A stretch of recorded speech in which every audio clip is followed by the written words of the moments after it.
Today with Sam Harris from Jim Newman. Ever heard of him before? It's one of these spiritual whack jobs. Talking with Sam Harris is going to be fun. Learning about non-duality. What the heck does that mean?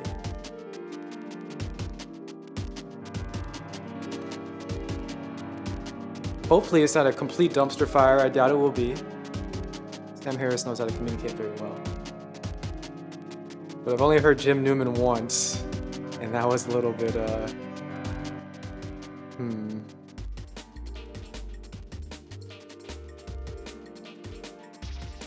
not sure how to call it. It should be fun, all together.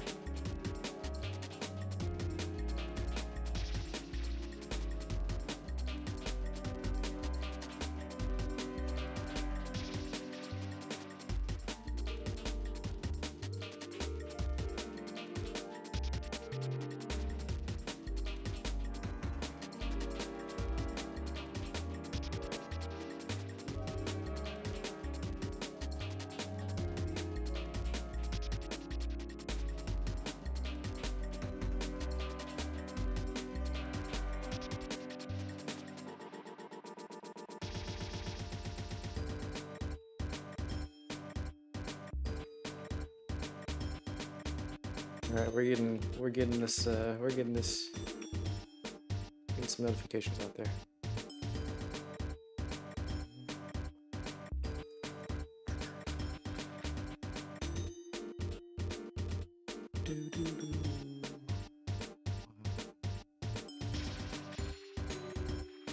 Music is so good.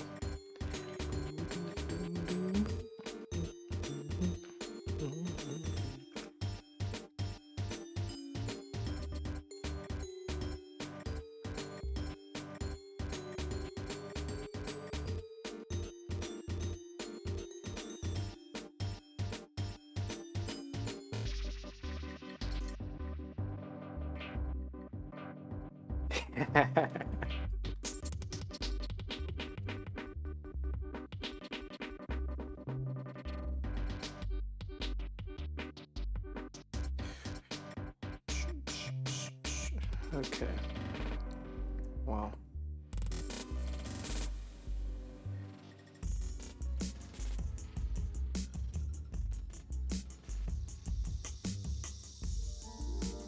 My goodness.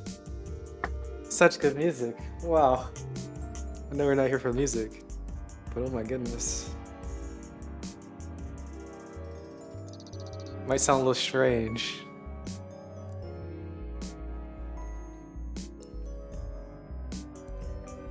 But all the limitations we put on ourselves are not necessary.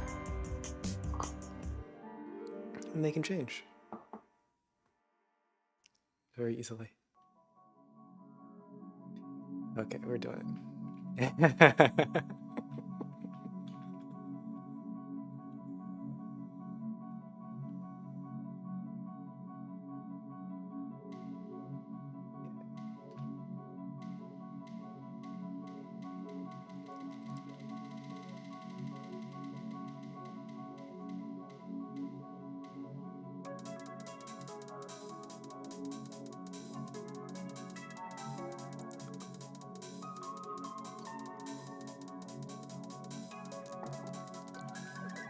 Oh no, this music's gonna be a problem. Oh, it's so good. Okay, Jim Newman, Sam Harris. Posted this conversation. It's all I originally posted this audio. conversation without any introduction Okay. or disclaimer, Okay. but so many of you have since responded to it to express your frustration that I feel I need to give some context. As you'll hear, Jim Newman is a teacher of We're gonna get a little frustration today. I'm excited for this. Jim Newman is out off his rocker, and he is way out there, and he does not want to give us any steps to get to where he is. He wants us to teleport directly where he is, and that's gonna be a lot of fun. non-duality. Oh yes. And as I say at the beginning, he's perhaps the most relentlessly non-dualistic person I've come across. Now, as to whether this is a mere affectation or whether it's the result of his direct perception of reality, Both. it's hard for me to judge. Both. He's an elaborate troll and well liberated, we'll say.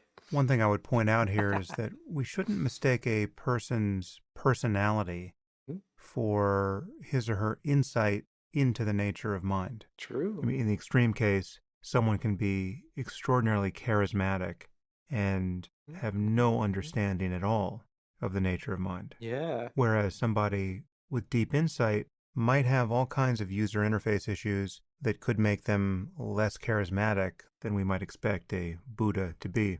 I So love this that is he just a calls it note a of user caution. It's hard interface. to judge User interface issues. Yeah.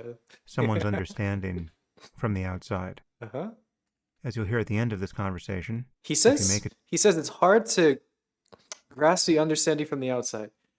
Why not just say impossible? It's impossible because the way that we want to get it is not the way that we get it. It's impossible to even get your own understanding from wherever you are and wherever the understanding is. It's impossible to grasp from wherever you are to wherever the understanding is, or wherever they may.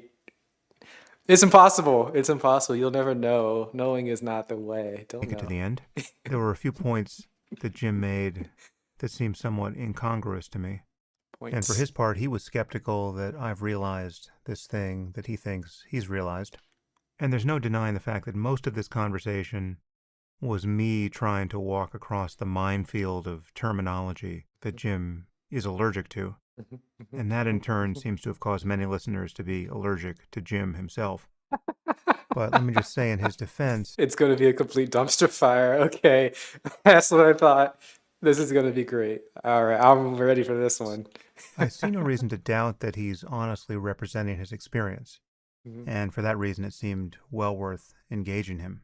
Okay. One thing I resisted was the temptation to turn this conversation into a debate.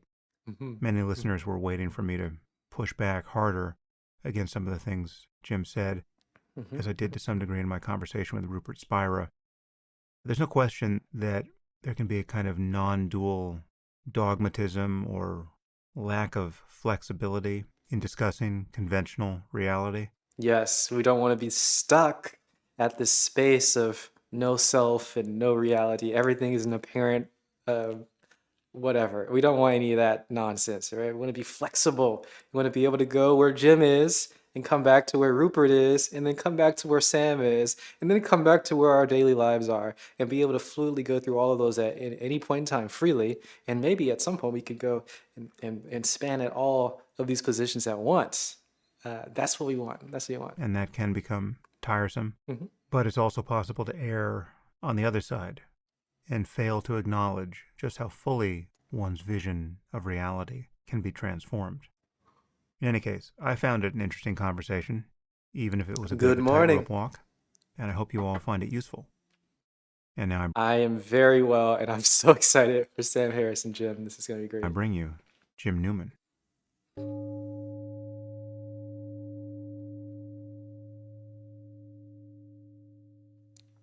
I don't think Sam Harris talks about non-duality, so he's like he's on the spectrum above us maybe because he doesn't maybe I don't know. He's an advanced meditator, we'll say that at least. So he understands the space probably vaguely enough, maybe.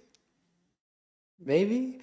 And he's probably had some experiences, maybe, but he's not a crazy person. He's a person who likes to communicate well. He likes to interface with modern normal people, and he wants to convince other people to meditate and get away from religion and all these things. So he's trying to be practical, right? But he's not. He's not like. He's definitely not very far in terms of being stuck there. I think he comes from the atheistic advanced meditator perspective. Yes, yes. Though a lot of meditators are atheistic, the terminology gets a little strange, right? If you consider Buddhists and Hindus to be atheist or not, yeah, whatever, who cares? Okay, yeah, but he's farther than most people, I think. We'll hear though. This is going to be a dumpster fire, so be prepared. But we'll hear. I am here with Jim Newman. Jim, thanks for joining me. Oh, thanks for inviting me. Wow, So I'm awesome. really looking forward to this conversation because you are perhaps the most relentlessly non-dual person I've come across in quite some time in the way you talk about these things, which is fun and very much to my taste from a contemplative point of view. It's very fun. But before we plunge into the paradox, I just want to get some sense of how you got here. I mean, how do you describe your path to having a view on any of the topics we're about to touch? What? I feel like we're already too far, right? There's a path. He got somewhere. This is already a non-starter. I don't think this is going to go anywhere already immediately. Where did you start, and who No were start. your primary teachers? And so I just want a kind of potted spiritual biography Maybe on let's Jim hear it. Newman. Yeah, I generally refrain from any of that because one of the most difficult things when talking about this is you're talking often to an experience that what's happening is a process. Mm. The message is that's illusory. So, I mean, we can talk about the apparent history of Jim, but it then makes it seem like what we're talking about is a result of that.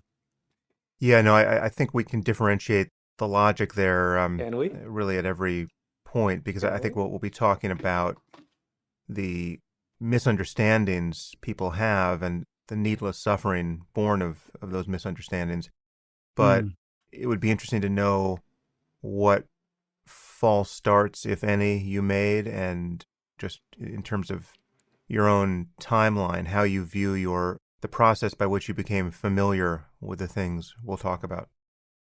Yeah. Okay. So again, I have to say that it had nothing to do with being familiar with anything, but there was, I guess you would call it a sort of an uninitiated awakening with a man called Barry Long. Very long. It happened at one of his meetings Okay. or soon afterwards. It's hard to pinpoint when these things actually happen. But there was sort of just the recognition. Well, it actually was completely indescribable.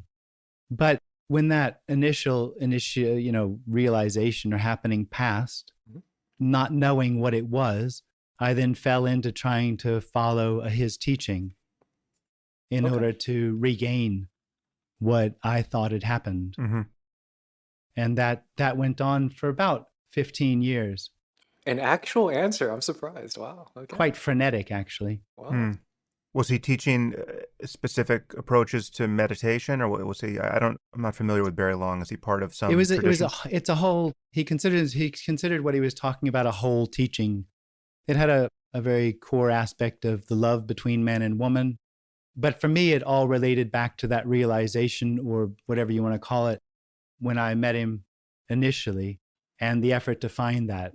Now, that first realization, it was obvious it had nothing to do with him, but when it went away, just the doubt poured in of what had happened. There was it was completely unexpected, everything that was revealed in that. And so, although part of it was the realization or the recognition had nothing to do with him, when it left, I thought maybe that was also something I was just ignorant about. And so, choicelessly, I just had to follow what he was saying because it seemed to have had something to do with him initially. And that went on for about 15 years. Wow, that's a long time. As it can. Yeah. Wow. And it was at a point where it just obviously wasn't going to work, that I started to look at other things, and I came across a man named Tony Parsons, and immediately recognized that what he was talking about was what had happened so many years ago. And choicelessly, because this isn't a message that it doesn't seem to me anybody ever really chooses this, because it goes against most expectations and needs of that separate experience. But choicelessly, it just was recognized that that's what it was. And so in a way, that was the end of it. Yeah, I'm familiar with Tony. I've never met him, but I've seen some videos of his. So at any point were you formally practicing meditation, or sitting Buddhist meditation retreats or anything like that? I did do some of that, but Barry Long was very much meditation. Meditation was a large part of his. It's a process of detachment. I find most teachings, it was a teaching. Teachings always have to do with knowing something. And so the teaching of his was a process of knowing, detaching, finding the I am that is unmoving. The state of detachment was what that was about. And you can find that and hold that for periods of time, but that was the practice. And were psychedelics ever part of your seeking to It break did through to not this? really a part of it, not really as part of the seeking. I had an experience in college, and basically what it showed me was that normal perception was not all there was. Mm-hmm. Yeah, and can be quite useful for that, particularly if you're someone who thinks normal perception is really the only possibility. Yeah, totally. Yeah. So my interest here is in trying to really drill down on the paradox here, the mystery here, and make it as unparadoxical as possible. Mm. There are ways in which that isn't I don't think possible that's unless gonna work. someone really has the insight we're talking about. But I'm convinced we can do a better job than most here to really indicate the shape of this, even if someone hasn't glimpsed it. And, in the best case, to actually help people glimpse this. Mm. Hmm. And I guess the place to start is I don't think that's possible. What do you guys think? Can you actually make it not paradoxical for somebody who hasn't understood? I think there's a bit of a weird sort of, I mean, it's not weird, right? But there's going to be a grasping onto the, there's a specific type of understanding that we all are used to, and we're going to want that type of understanding. If we don't understand that that's not what we need to be doing, it'd be like trying to convince somebody that emotions are a thing by talking about emotions as opposed to actually just having emotions and really getting the contours of that. I don't think it's actually possible. I don't know. Maybe it is, but it's very difficult. Well, let's see what Sam has to say. let's try to connect where most people, in fact, will be starting. I mean, most people who are listening to this conversation will feel that they're listening for a reason, right? There's something they want to get out of this. Mm. They're motivated by a feeling of dilemma, Without which, paradoxical as ground. we know, probably permeates every aspect of their lives. But in particular, it becomes the motive force for spiritual seeking, for becoming interested in a practice like meditation, for meditating regularly. Meditation becomes part of the apparatus by which they're seeking to change experience. And no matter how much you Mm. admonish them that that's really not the logic by which it works, there's this subtle corruption of the process that is probably inevitable in everyone's case. It's just the question is, how long does this last? Where you're trying not to do anything, you're trying to merely accept and recognize experience as it is, but actually the emotional and existential subtext of all of this is you're not satisfied with your experience on some level, Mm-hmm. and meditation is another tool you've adopted to try to improve it. Maybe we can just begin by you speaking to that starting point and what you think has to happen to give someone a fresh Happen. pair of ears to hear what we're going to be talking about. Abandon your experiences. I don't think anyone would want to hear this. Mm-hmm. I don't think there's a possibility that that separate experience could choose to want to hear what's being said. It really is, for me, as far as I can tell, I'm sure there are exceptions, a choiceless hearing. And it has nothing to do with any sort of process or any sort of happening. It's quite obvious. See, the difficulty we had at the beginning with me giving a process-oriented who did I go to and what did I do, it makes it sound like that prepared the ground for this. Mm-hmm. And it doesn't. So to put this in a Buddhist framing, even as you know, I'm sure there are non-dual teachings within Buddhism, and then there are teachings that seem to have been given without any awareness that non-duality was on the menu. Yeah. But if you, even in a non-dual context, something like Dzogchen, there's an acknowledgement that there's a requisite amount of concentration and mindfulness someone needs just to even pay attention enough to follow your train of thought, to even listen to this conversation successfully and have anything you might say resonate. The person can't be distracted every moment of the hour. Hmm. and just thinking about lunch, right? So there's some orienting precursor which some people can get through training attention, explicitly in a practice like meditation. Some people might get it some other way. Some people might not need it. They might be born with it. But there is just this phenomenon of many people seek this thing explicitly and have the experience you're describing, which is they did something that was designed to produce some kind of spiritual breakthrough. It didn't really work as advertised. In retrospectively, it's not absolutely clear if any part of it was actually useful. And in fact, it may have been. I mean, you can't really run the counterfactual to know, whether you would have been available to this subsequent insight if you hadn't done any of those things. Although, But you can, because it's obvious that this conversation, or what is apparently happening now, isn't the result of anything else. As long as this is a result of anything else, it's a part of a process. And that the only way you can have a process and results is if there's a positional center that knows what's happening. And what we're talking about is that positional center is actually illusory. So the illusory center can't practice to find the illusory nature of itself. All practice comes out of the experience that the illusory nature, the illusory experience, is real and needs to be overcome. The experience is that there's real separation that needs to be overcome. That's an illusion. There is no separation. There just simply isn't. But that's already the case. It's already the case. No separation, no thing happening. Wow. The tea is lovely. It smells really good. It smells like sort of like fig Newtons and cinnamon. Light on the cinnamon. Maybe like overly baked fig Newtons. So it's sort of like an overly baked sort of a pastry somethingness with a fig, or maybe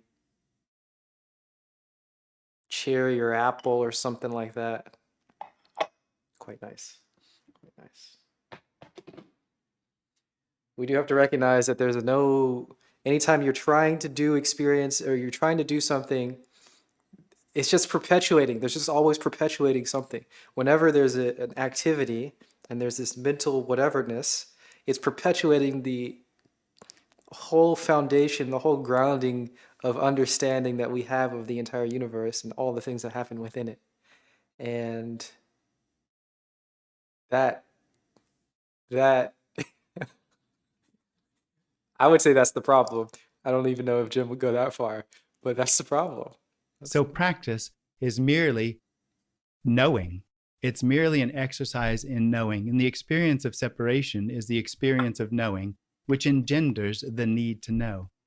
And spirituality and practices and teachings are all about the experience of the individual. Is if I knew enough, if I worked it out well enough, then I would finally have what I'm looking for or feel is missing. The suggestion is the sense of something missing is illusory. There is no way for knowing to ever be satisfied because it engenders in itself the need to know. So there is no preparation for what's completely illogical about this message is what we're talking about is what's happening. Not as a result of anything else, but as the Big Bang, the causelessness, the Alpha and the Omega, which is this already and can't possibly be found. Nor could it be lost.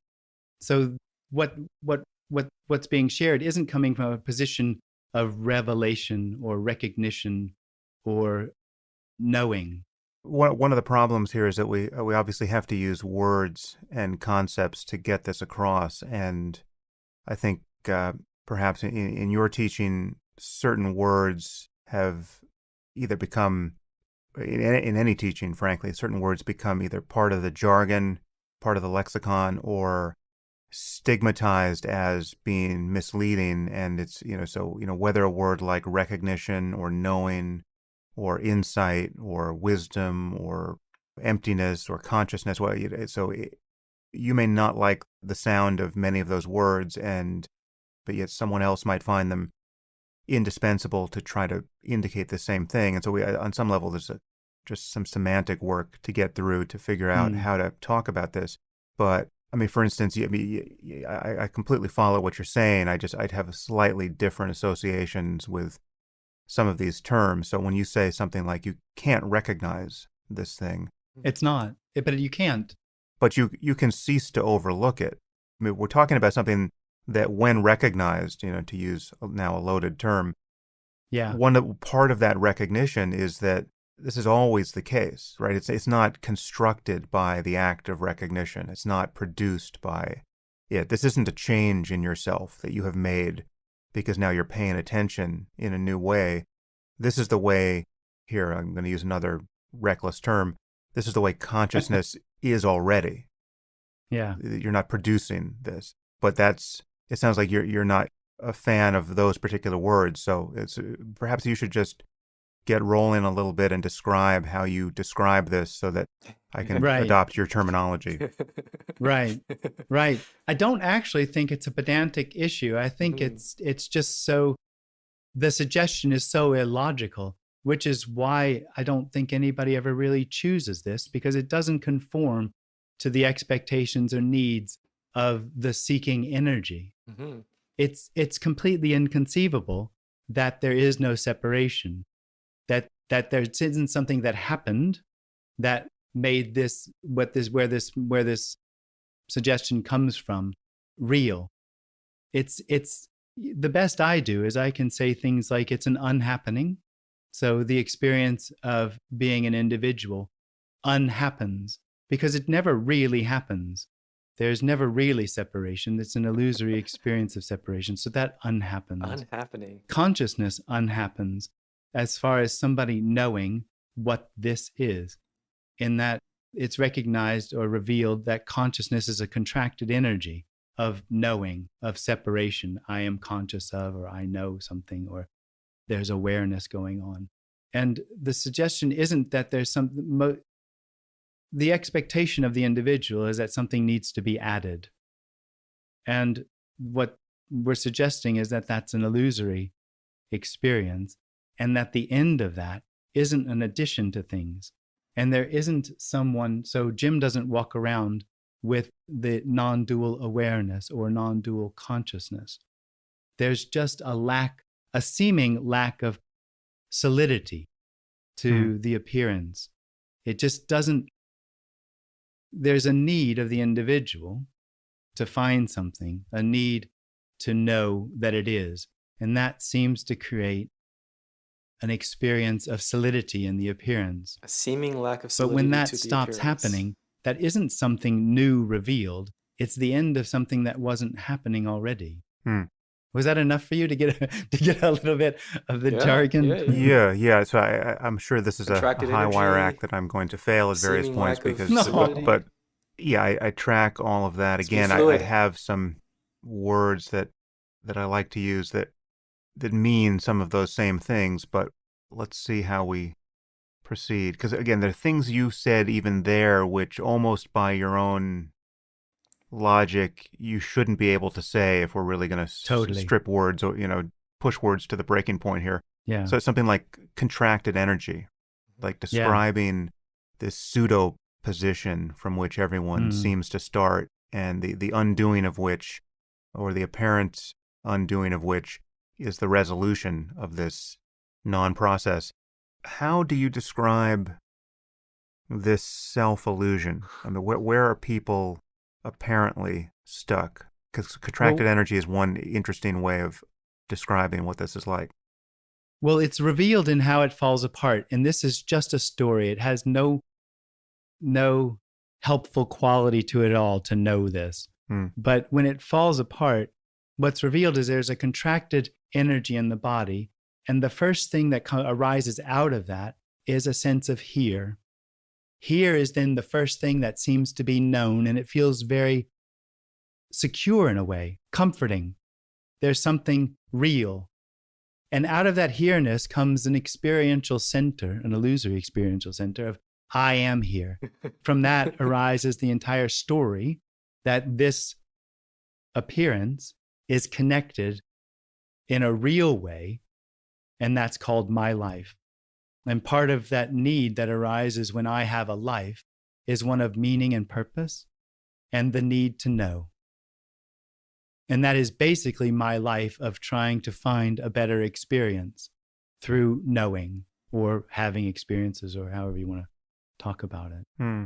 And that whole description is an illusion. There never is a real separate entity that needs to know, nor is there a real separate entity that can know in that way. Of course, Jim knows where his house is, but there's no need of knowing that center experience in relation to that information that arises of where the house is. Hmm. So then what is different in your experience in mundane moments like knowing where your house is? Right. So obviously you're capable of thinking, you're capable of having a conversation like this. So thought doesn't stop. No. Or need not stop. It's obvious that nobody's having it, the thought, though. Right. For the individual, when whatever arises, it's like a cloud of knowing. There actually never is something inside the body, although that's the experience. There's a cloud of knowing that arises, which imbues everything that seems to appear inside and outside the body. And that's all me. That's all me in my world. It takes ownership. So it takes ownership of thoughts. It takes ownership of feelings. It takes ownership in the things that it belongs to it or doesn't. Everything is in its purview and belongs to it as an experience. And that just disappears like a cloud, like a fog lifting. And so a thought arises, but nobody has it. How? I'm really glad, Mike, that you're getting it, or at least resonating with it, or whatever. This is very interesting. I'm very confused. I'm thoroughly confused. I'm not confused, but not getting anything, spinning the wheels and it's going nowhere. Though, it feels pretty nice. Thoughts are arising, but they aren't his thoughts, right? There's a feeling of non-solidity, so this fluidness. I'll call it fluidness, and there is none of it's personal, none of it's taken as his own. There is no him to own any of it anyway. It seems like a nice experience, right? Here feels real. It's just another sensation. He says there's a here-ness, there's a security, but all of that is just... How does this relate to suffering?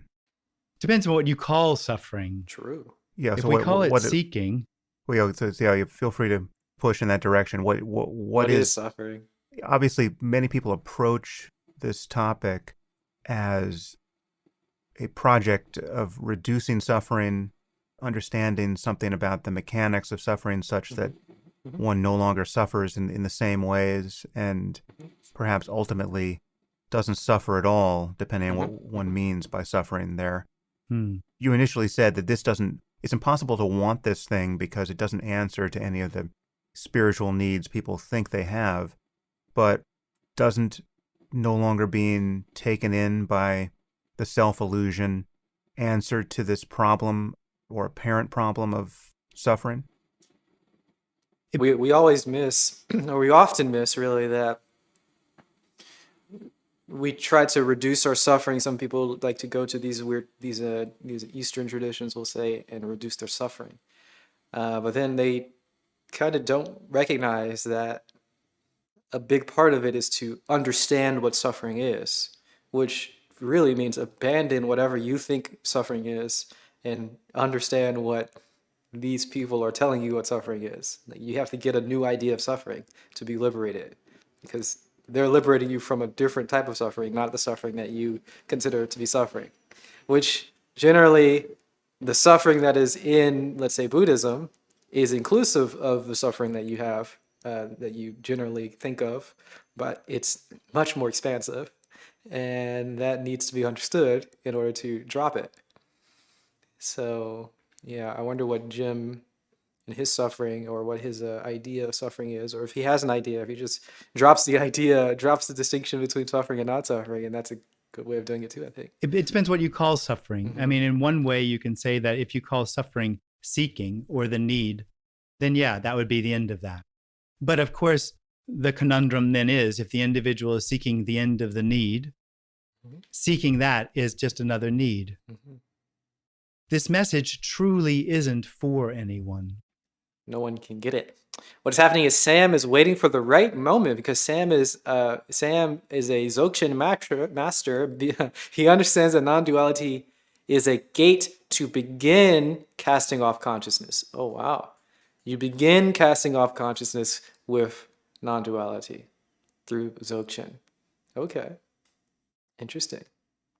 Well, let's see if Sam shows his cards in this whole interview. We'll find out, and we'll see if Sam truly understands, or reveals his understanding, rather. I don't know. Maybe he does, maybe he doesn't.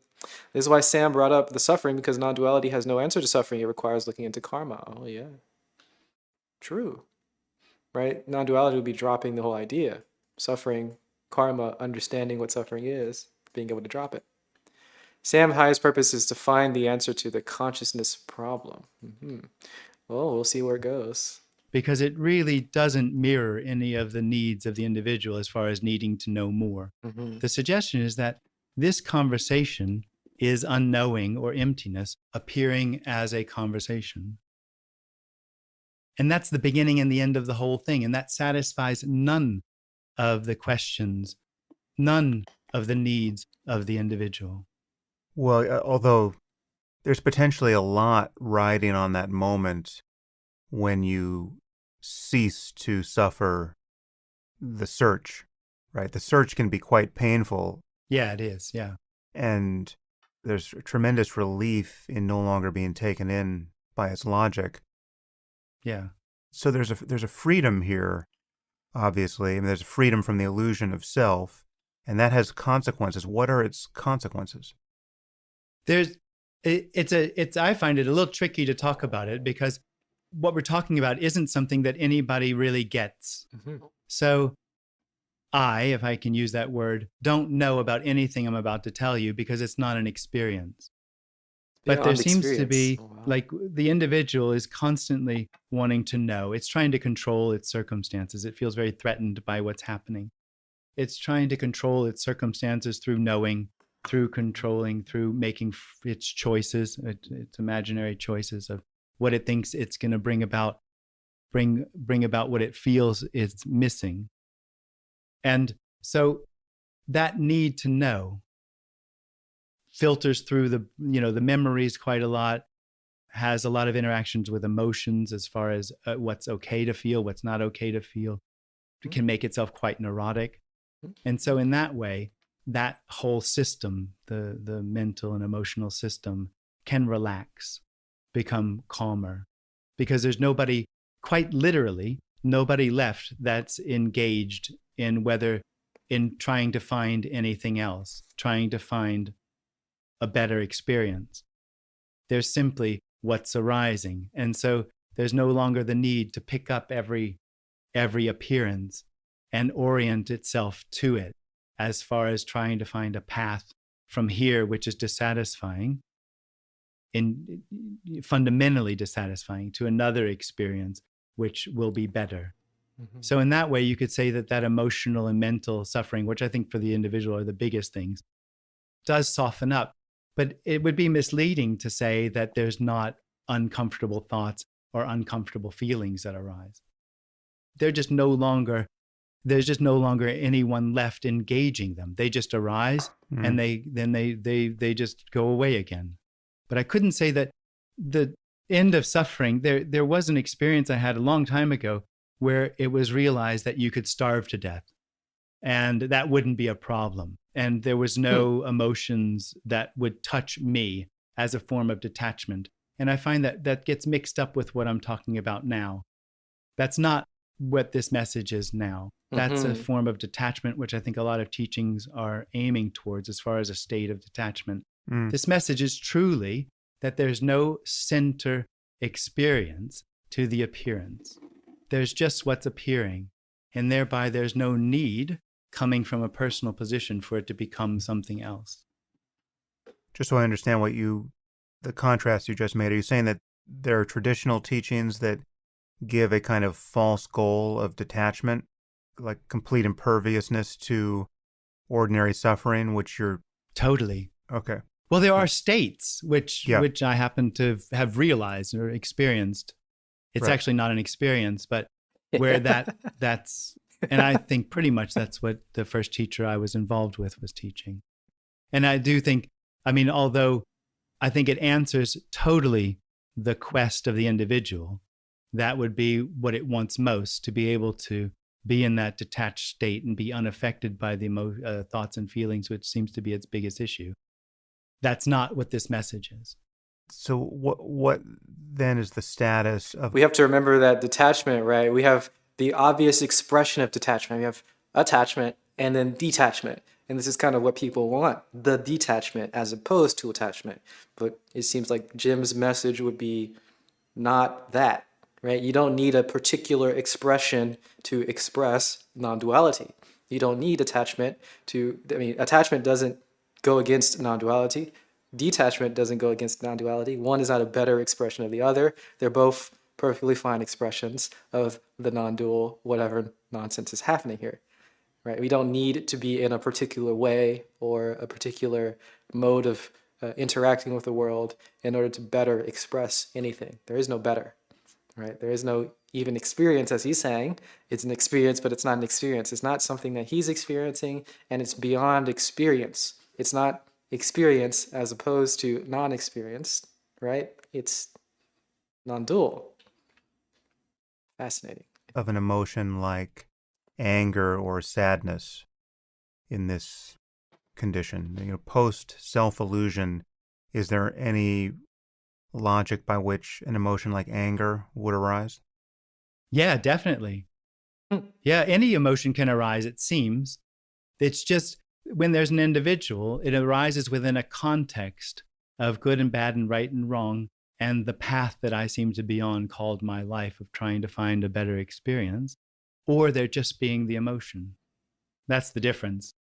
But to not be taken in by the illusion of separateness, right? And to not But there isn't anybody that's not taken in.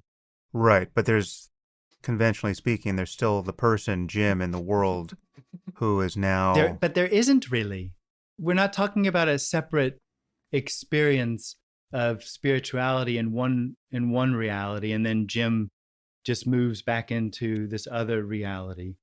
We're quite literally talking about that this, let's say this conversation, or whatever seems to be arising, is the whole of everything. There isn't anything outside of it. There's only this instantaneous isness, which can't even be objectified. So you can't actually say it is. You'd have to say it is and isn't. And that doesn't have a real continuum in which it functions or acts. Now, we can talk about the function of the brain and what that does, but then we're getting into a story trying to explain something, and you really can't explain this instantaneousness that's just appearing now for absolutely no reason.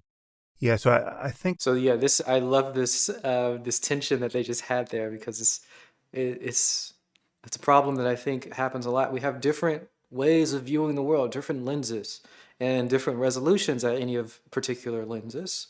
And it seems that Jim has the highest resolution in one particular lens, which, I mean, I guess it doesn't even really need other resolutions. It's non-duality, that's it. There's no particular difference in resolution that you need. And Sam wants to reconcile that with the other lenses that he has. So let's say he has the lens of whatever normal materialistic paradigm we have going on here, or getting rid of suffering, and he wants to reconcile that with this sort of non-dual thing that's going on. And Jim is just saying, nope, non-duality, this is it. We don't need to go any farther. If you're trying to mess with all these other lenses in order to understand non-duality, you're never going to get it. So just stop doing that. Take off all your glasses. Just look nakedly and you'll see. And there won't be even a you. There won't be anything seen. It's just nothing, or it's just this, or whatever. You'll get it when you get it. But to try to work and reconcile whatever you hear about from the non-dual lens or the non-dual perspective, whatever you hear about from there, and you try to reconcile it with all the things that you think in all the other perspectives, you're just building up more things that are going to trap you in different perspectives rather than actually putting you into the natural way of seeing the world, I guess, is probably how Jim's going to be saying it, or the apparent way that is always the case of seeing the world. Maybe, I don't know what his language would be, but let's just say the non-dual perspective. He probably wouldn't like perspective here. And there's something to that, right? If you never get it, trying to understand it is just going to be perpetuating whatever perspective you already have. You'll never get it. So you have to just stop doing that. But you also do at some point need to, well, Sam is the kind of guy who likes to communicate and try to help other people. So there's a strong tension here. How do you convey to somebody that perspectives are part of the issue? You need to practice by actually just not practicing or not doing anything and living the way naturally, I guess. I don't know how you convey that message while also trying to communicate. Logic arises within it. Logic is not fundamental. True. What Jim is saying makes sense, but it also seems trivially true. Exactly. Yes, it is trivially true. Well, that's the point. It's not satisfying. It's trivial. It is already the case, and it's the case for everybody.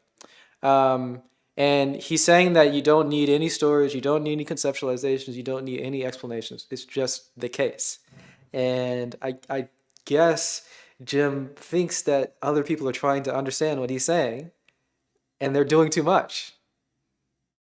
And then they're trying to reconcile it with other perspectives, which is doing too much, and they're never going to grasp what he's saying. So, yeah, it's hard because we do want to communicate something sometimes, right? But that may be taking us away. I don't know. Building up this habit pattern of always trying to remember, always trying to intellectualize, always trying to conceptualize, always trying to get it. I think I It's tough.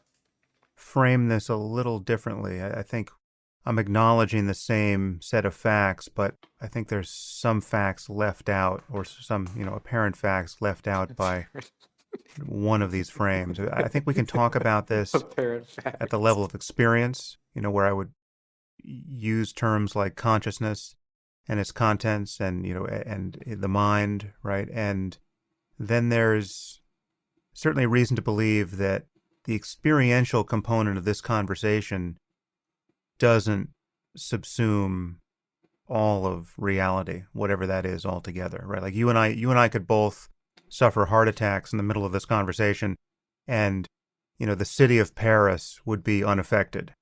At the very least, that sentence will make sense to virtually everyone, right? Yes, and this message doesn't.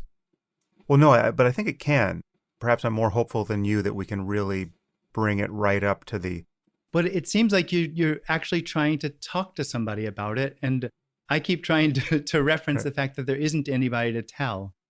When there isn't anybody left in the body, it's recognized that there isn't anyone anywhere. Yeah. There isn't anyone to help. The only time that there's someone else is when a body goes, there's somebody here. Yeah, help. Otherwise, there isn't. Yeah.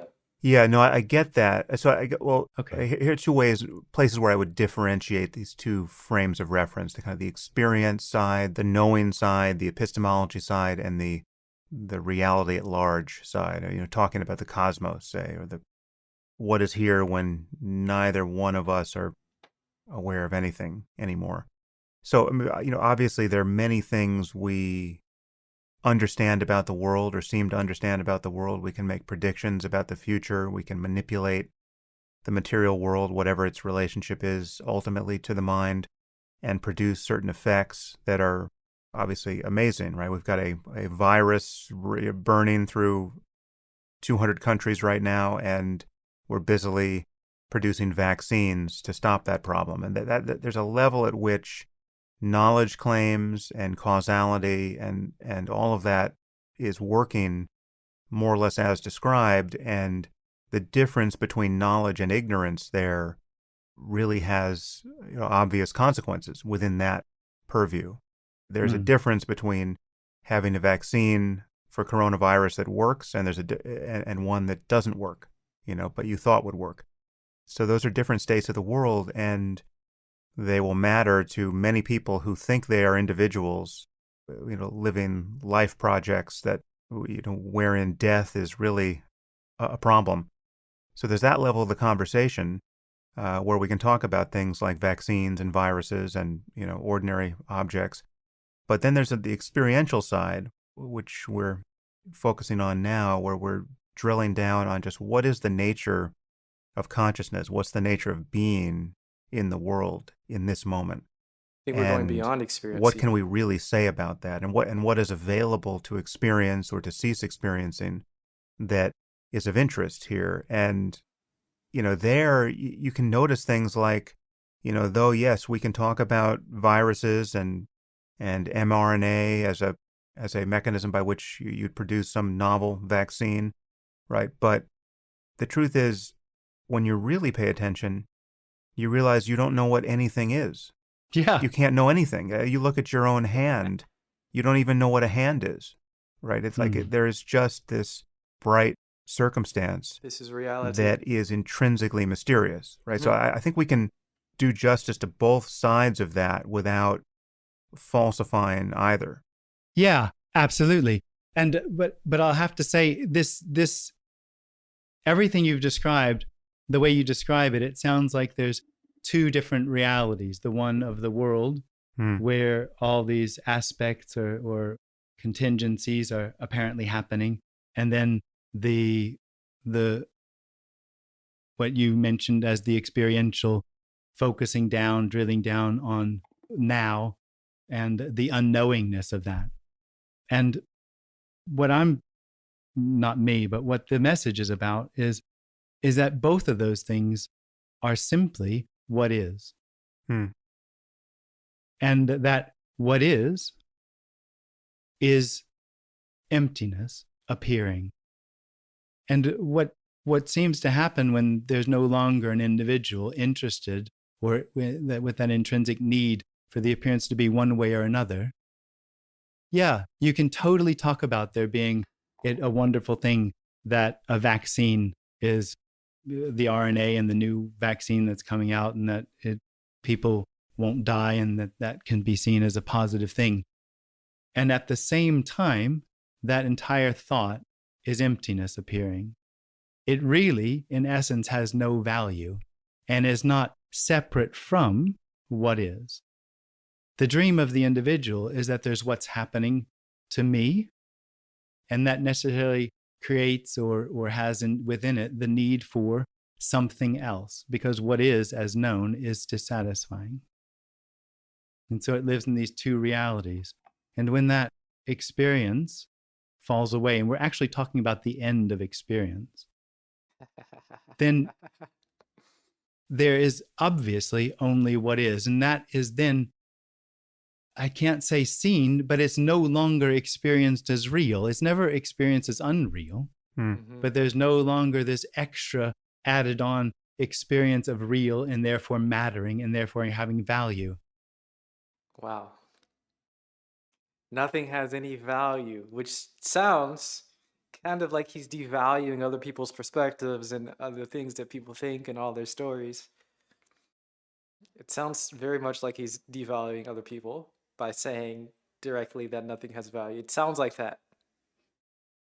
It seems like he's de-emphasizing what appears and the whole theater. It seems like that. But but he's not. At least that's not I see it. And that's not it's not necessarily devaluing any other perspective or any other way of seeing the world or any other thing or any of the accomplishments. You're not devaluing it, but nothing is valuable. Does that make any sense? It's not unreal, nor is it real. It's just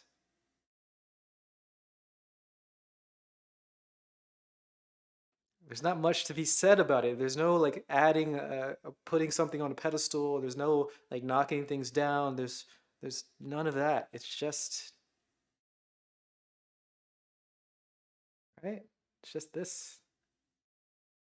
Real without the reality. Oh, yeah. None of the realness here. None of that added. Sam is a philosopher. Uh-oh. Jim is a radical, non-dual teacher. Uh-huh.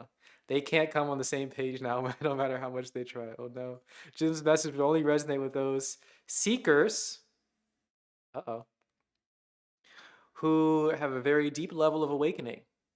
Interesting.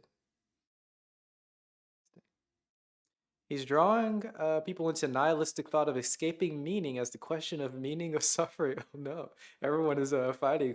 Who is the real spiritual master? Is it Jim or Sam? I don't know. You think he's drawing people into nihilism to escape meaning as the question of meaning of suffering? Interesting. Isn't value an emotional appearance as it's as real as or unreal as anything? Yeah, I think that's what he's saying. I think he's saying when he's saying that there's nothing that is real. Hey, what's up, Doctor Doll? Doll. What's up, Doctor? Everything is not real. Nothing is real. Nothing matters. But that doesn't mean that things matter less. It just means that nothing matters, right? You hope I'm doing better than fine. Oh, wow. Well, I've got a lovely tea in front of me this morning, and we've got some very interesting subjects that Sam and Jim Newman are talking about. I am living a fantastic life right here, having very beautiful experiences peppered by the reminder of non-experience or beyond judgments that Jim likes to give us. Let's hear a little bit more. And what's left without that, and these things aren't true, they're only true in reflection of the end of that experience, is that what's left without the reality? Reality, what is real without the reality? What's left? What is then recognized or seen or revealed to be unconditional love and unrecognizable freedom. Aww. So it's not sort of some denatured zombie experience, but it's the recognition that this doesn't actually need anything already. Aww. Are there fluctuations in your awareness of this, or would you say that this is a stable? I'm not aware of it. This isn't an awareness. Well, again, I realize I'm walking through the minefield of. It's not a minefield. It's that you're actually coming. I don't know that you quite understand what I'm saying. The radical nature of the message. That I'm truly saying that what is arising is unknowing. And that only seems to change in the illusory experience of the individual, where there is unknowing, which is appearing, and then another imaginary reality called something else. Because everything you've described so far is still what is. Yeah, no, it never moves. Yeah, no, I get that. And so, but again, there are terms that are apparently sanctioned in your vocabulary, and there are terms that hit a tripwire, right? So knowing detonates, but something like emptiness, I can get across the minefield and with emptiness in head, right? So I don't think that's fair. Well, I'm comfortable with both terms. I just don't necessarily know. I'm not familiar enough with your teaching to know when I'm going to step on a landmine. So I just have to step on them. But so. Here's an experience that I believe I've had, and I believe many other people have had. I mean, it's certainly well attested to in the literature on these things. And it's an experience that the Advaita people tend to not acknowledge. Now, this is not true of all of them, but some of them. So, did you ever meet Punjaji in India? Yeah, I spent a year there. Oh, you did? Oh, interesting. So what year? 91, around Christmas. So it was either 90-91 or 91-92. So this is before he had been discovered by the Rajneeshis, and it had a much smaller scene there. I mean, there would have only been a few people in that early, right? No, this was after that. This was after Osho had died. There were quite a few people there. It was getting bigger. Oh, but that had to be later than 91, I think. No, it might have been. I'm pretty certain it was 91. But interesting. Okay, so yeah, I was there before all of that. Although I thought it was, if I had to have guessed, I would have put it around 91.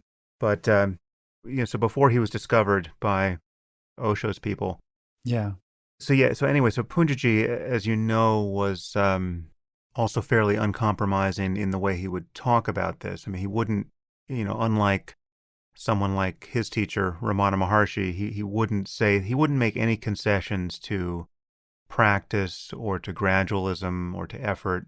And the explicit message was either you understand what I'm talking about or it's hopeless, right? There's nothing Very you're going to go simple. do on your own Very simple. Mm. to You make get any it or you don't. progress, right? So just, understand what I'm saying right now, or there's no path. And if you do understand what I'm saying, there's still no path, right? There's nothing for you to do with Yeah. this understanding, right? You're not going to Mm. practice the implications of this conversation right now. If you understand, you're done. And if you think you need to practice anything on the basis of what I just said, you didn't understand what I just said, right? So it's like the steepest Mm. possible path. So there are two reasons why I think he was wrong about that. I like this whole idea of like just, you understand it or you don't. You got it or you don't got it. And there's nothing more that you need to do. You don't need to practice. You just get it. And I feel like it's just there are different worldviews that you develop in these things, and you just accept the worldviews, right? You don't need to work to get the worldview. You get them, and then you develop them. And there are some different worldviews, like this complete non-duality. You don't develop. You just get it.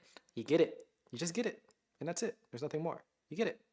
But that same process works with all the other worldviews that there are. Everything is connected. You just get it, and then you develop it. Your experience is reality. You just get it, and then you develop it. And then everything is love. You just get it, and then you develop it. And then you drop all those, which you just get, and you don't need to develop that because there's nothing to develop. You just get it, and that's it. And I suppose you could sort of make sure that if you want to have your body mind to have the habit pattern of getting it, you can just keep getting it more often so that you're habitually getting it. That could be seen as something like practice, I suppose, but that's not necessary, right? You just get it when you get it, and you get it, and that's it. There's nothing more to it. But you can develop habit patterns, I suppose, to make sure that you're habitually getting it. Maybe. That's not true, and the universe wouldn't be fair that way. Oh, whoa, why not? Non-duality negates the path to arhantship. Non-duality is not even, will not even produce stream entry. Really? Wow. It can't be by chance. It has to be by comprehension. Uh-oh. You feel like I understand a ton of worldviews. Yeah. Oh, I try my best to actually just, just accept them. You just jump into a new worldview and you have it. And that's it. And you develop, or you keep jumping into these worldviews so they become habit patterns. But you just jump into them. You don't really need to do much. You don't need to prepare to get into the worldview. I think that's where a bit of the problem is. It seems like people want to try to get into the worldview, but you don't need to try to see the world differently. You just do it. You don't need to try to get into non-dual vision. You don't need to try to get into love. You don't need to try to see connections. You just do it. Yes. Um, what produces stream entry? Oh, Nibbana? I don't know. Original mind, help us out. And Mm. the first is that What do you need? it was obvious what the consequences of that style of teaching were among many people. People would, seem to see the light in the midst of, having that conversation with him. Somebody would jump up and say, "I get it." I Yeah. see it.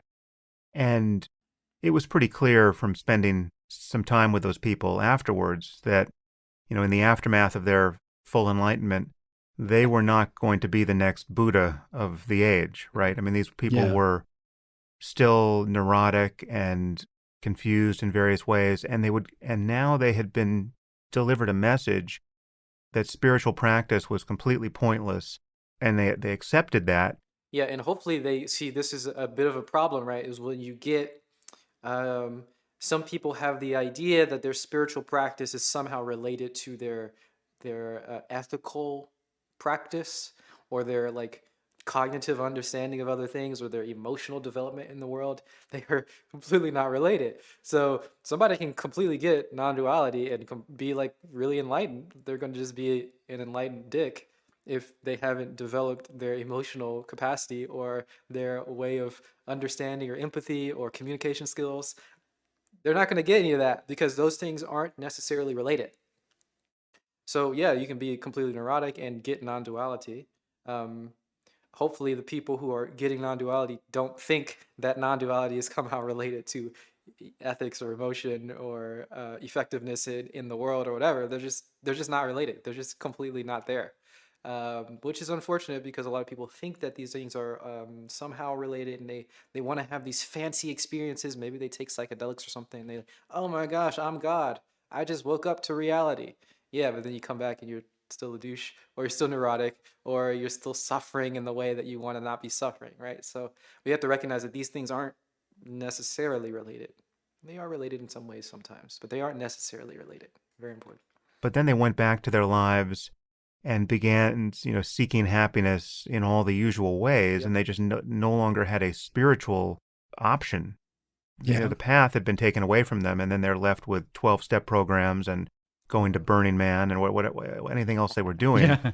Yeah. And so there was that problem.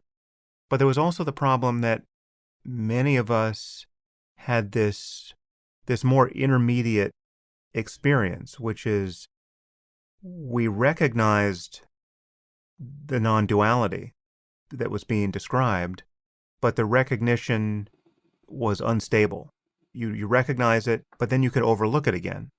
So essentially your mindfulness became non-dual, but you weren't made perfectly mindful for the rest of your life by virtue of having had this insight.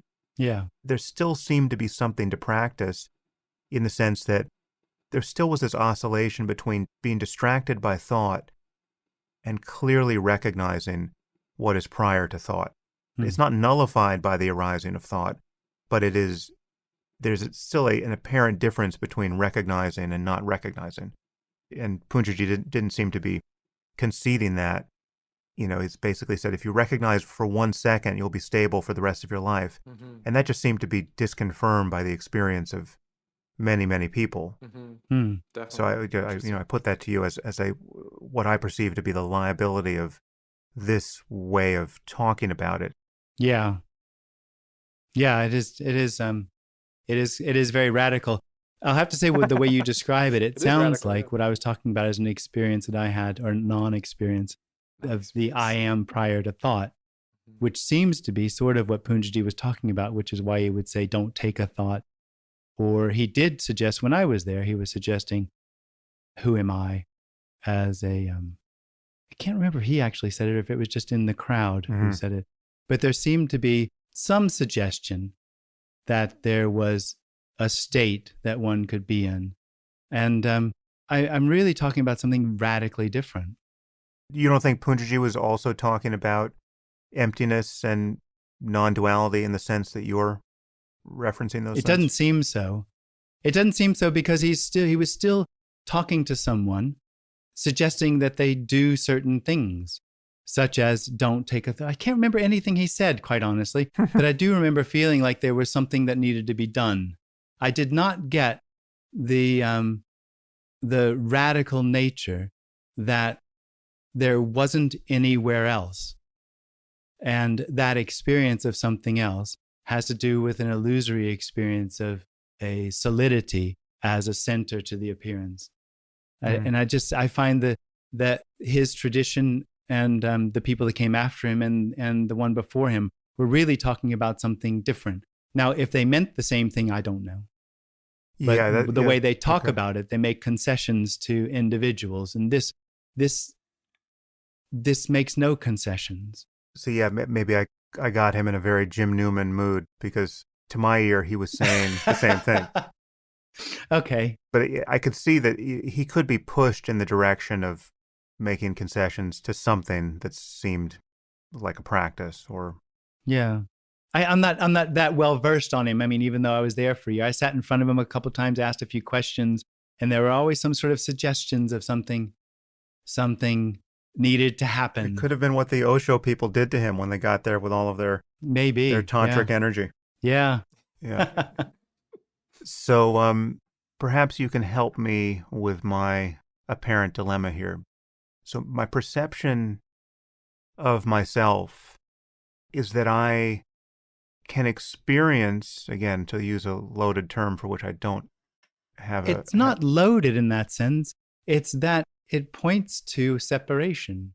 For experience, Well, no, there's a subject and an object. no. And so what I'm about to say is that, experience non-duality, experience emptiness, experience no separation, whatever, however you want to. I'm not sure which Yeah, but verb you like. I there. would never, but I just don't see it as an experience. It's just simply not an experience. I know you don't like that. And it's not a mind field you're walking into. It's that what's being suggested is just radically different than what's normally expected. There's nothing that you're saying that is unexpected. It's just I'm not quite sure which words capture it. So what word would you use for the understanding, the recognition of this thing we're talking about? Mm-hmm. Yeah. So it doesn't seem, as you pointed to it when you said your hand, you don't actually know what it is. Yeah. And the suggestion is that is all there is. And not as a practice or as an experience. Well, it's the ground of any experience. It equalizes all experience. Well, it's not an experience. By that measure, it's not somewhere else, right? No. Well, what we're reducing is somewhere else to just what is. There isn't anywhere else. So there is only unknowing appearing as a hand. Mm-hmm. The difficulty we're having, I think, is that I'm literally talking about the end of experience, because the end of the experiencer. And one of the most difficult things I think about this message is it sounds like I'm coming, or this message is coming from somewhere else, and that's not happening there. And really the suggestion is that's all that's happening. And then there's an additional experiencer that's put on top of it that has the illusory experience of knowing that it could get closer to now, or what is, mm-hmm. or further away. And the message is truly there is no possibility to get further away from what is or closer to what is. That movement, that apparent differentiation, that apparent experience is illusory. There's only immediacy, unknowable immediacy arising as everything we're discussing. And that never actually moves. There never is anything else. And that has no beginning or end to it. There's no boundaries to it. So it would be impossible to come up with a word or a definition. When earlier I said, when that contracted energy of me, or the positional experience I am, falls away, what's revealed, but only as a reflection, as that the appearance is unconditional love. But you can't possibly contain the entire appearance and all that arises with the term unconditional love. That's just a reflection.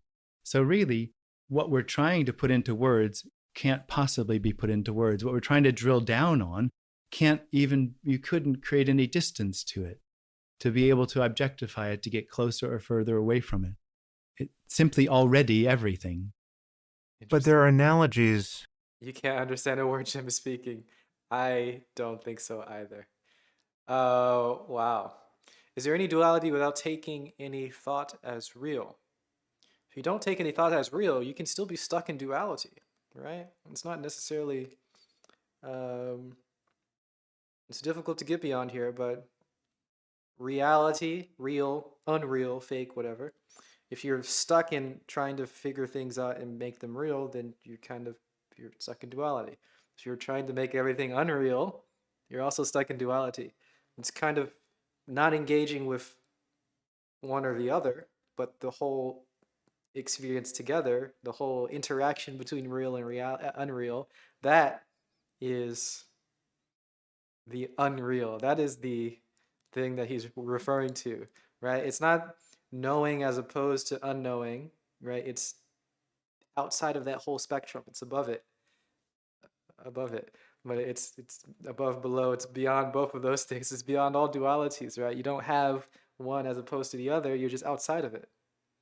right? It's similar to, like, life and death, right? But life and death are both the cycle of life, right? So you can't escape the cycle of life by dying. You're still in life because death is a part of life, the cycle of life, right? So you can just interact with the cycle of life as opposed to trying to stay alive. You don't need to stay alive. If you die, you'll be a part of life. You're still in life. It's still this non-dual thing. Uh, you have emptiness, you have form, but they need each other to interact with each other. You can just jump out and interact with both of them working together, and you can just call it emptiness or whatever word you want to use. You can call it non-duality, whatever word you want to use, but you're outside of this sort of interaction of opposites or the interplay of yin and yang, I think. I think that's what he's saying. Words are dualistic, so it can never capture non-duality. Exactly. It's hard to break out of it. So first step is to try to get somebody to understand that, maybe, and then you can speak freely, or you're just going to have a non-starter at all points. I think we can draw that are useful, that capture the already true aspect of it and the coincidence of it with everything that's apparent. People are having an experience, or an apparent experience of being selves in the world. And, so we use terms like consciousness and mind and knowing and experience. And it's pretty clear that there are analogs in you just by virtue of the fact that you're having this conversation. You're obviously someone who understands English. Your ears are intact. You can hear me. And you can refer to things in your environment. So there's a kind of consensual, intersubjective reality that can be referenced. Yeah. You have the ordinary human operating system that everyone listening is familiar with. So what we're trying to get across is that I don't have it. But not precisely that, because again, if needed, someone could say, well, what do you want for lunch? And you'd be able to make that decision, right? So it's not like the public functions have disappeared. And so we know there must be some ordinary residual that answers to the, many of the concepts we're using here, sight, sound, sensations, thoughts. Yeah. I mean, otherwise, this freedom we're talking about would be synonymous with some kind of brain damage, right? We're not celebrating brain damage. We're trying to get at the nature of reality. If only it were that easy. A hammer would be the That's right. You could just hand out lobotomy. hammers. Yeah. So how would you describe the phenomenon of someone listening to you teach and getting the point? Like, surely that's happened, and you meet those people. Yeah. What is that like, and is there anything to be usefully said about the cusp of that moment for people? But because it's an unhappening, and because nobody wants it, I wouldn't even call it a teaching. A teaching for me has to do with knowing, and you're not, and just to draw clear boundaries, I don't think it's just being pedantic, but it is pointing to something. And I guess the most common response when there's some sort of recognition of what we're talking about is surprise. That it just is completely unexpected. And that seems to be true universally. That it just has nothing to do with the expected need or wants of the individual and what it thinks this is about. It's a surprise, and it's disconcerting. Often when that solidity falls away, it isn't what anybody would have wanted. And when the solidity comes back, there's often, when it falls away, there's often, because it's maybe not complete, there's a panic or a fear that arises. And then it comes back, and there's then the wish for it to happen again. So it doesn't seem to happen in the purview of what one would call a normal experience or normal process. Well, that's interesting. So in your experience, people can have this insight into non-solidity, and then the solidity or apparent solidity can come back, and there seems to be more seeking or more orienting toward it there. And then so say more about that. I mean, how Well, it was the same with me. Yeah. Sorry, go ahead. yeah, so it was the same with you. So you had this experience, and then you were left seeking, trying to get back to it for a time. But then when you got back to it, were there more iterations of that, or once you got back the second time, then there was no more fluctuation in it? So for me, if you wanted to describe it as a process, and just so that you understand the paradox of describing this, which is all there is already, as a process of becoming this, which is everything already, which is the dream of the individual. It was the fog of ownership, the fog of knowing, as I talked about before, the cloud of knowing just clears up. It just clears up. There can be certain climacterics, like I expressed earlier about the falling away of the contracted energy and how that builds up. But really, that's all completely irrelevant. There is, in the end, this happening isn't relevant. This appearance isn't relevant. And what you point out is that there's a functioning that still happens, but that's never been any different, really. There's just no longer the ownership that arises for the functioning of knowing where the house is, or where all the things you described before, as though this body is called Jim and its history and the ability to talk about what I just talked about. That all arises. It just doesn't arise for a center. And just to be clear, there are no centers already. Yeah. So this isn't about, the message has no intention on changing the appearance, because there's obviously nothing that needs to happen. That need only arises in the experience of the individual. Obviously.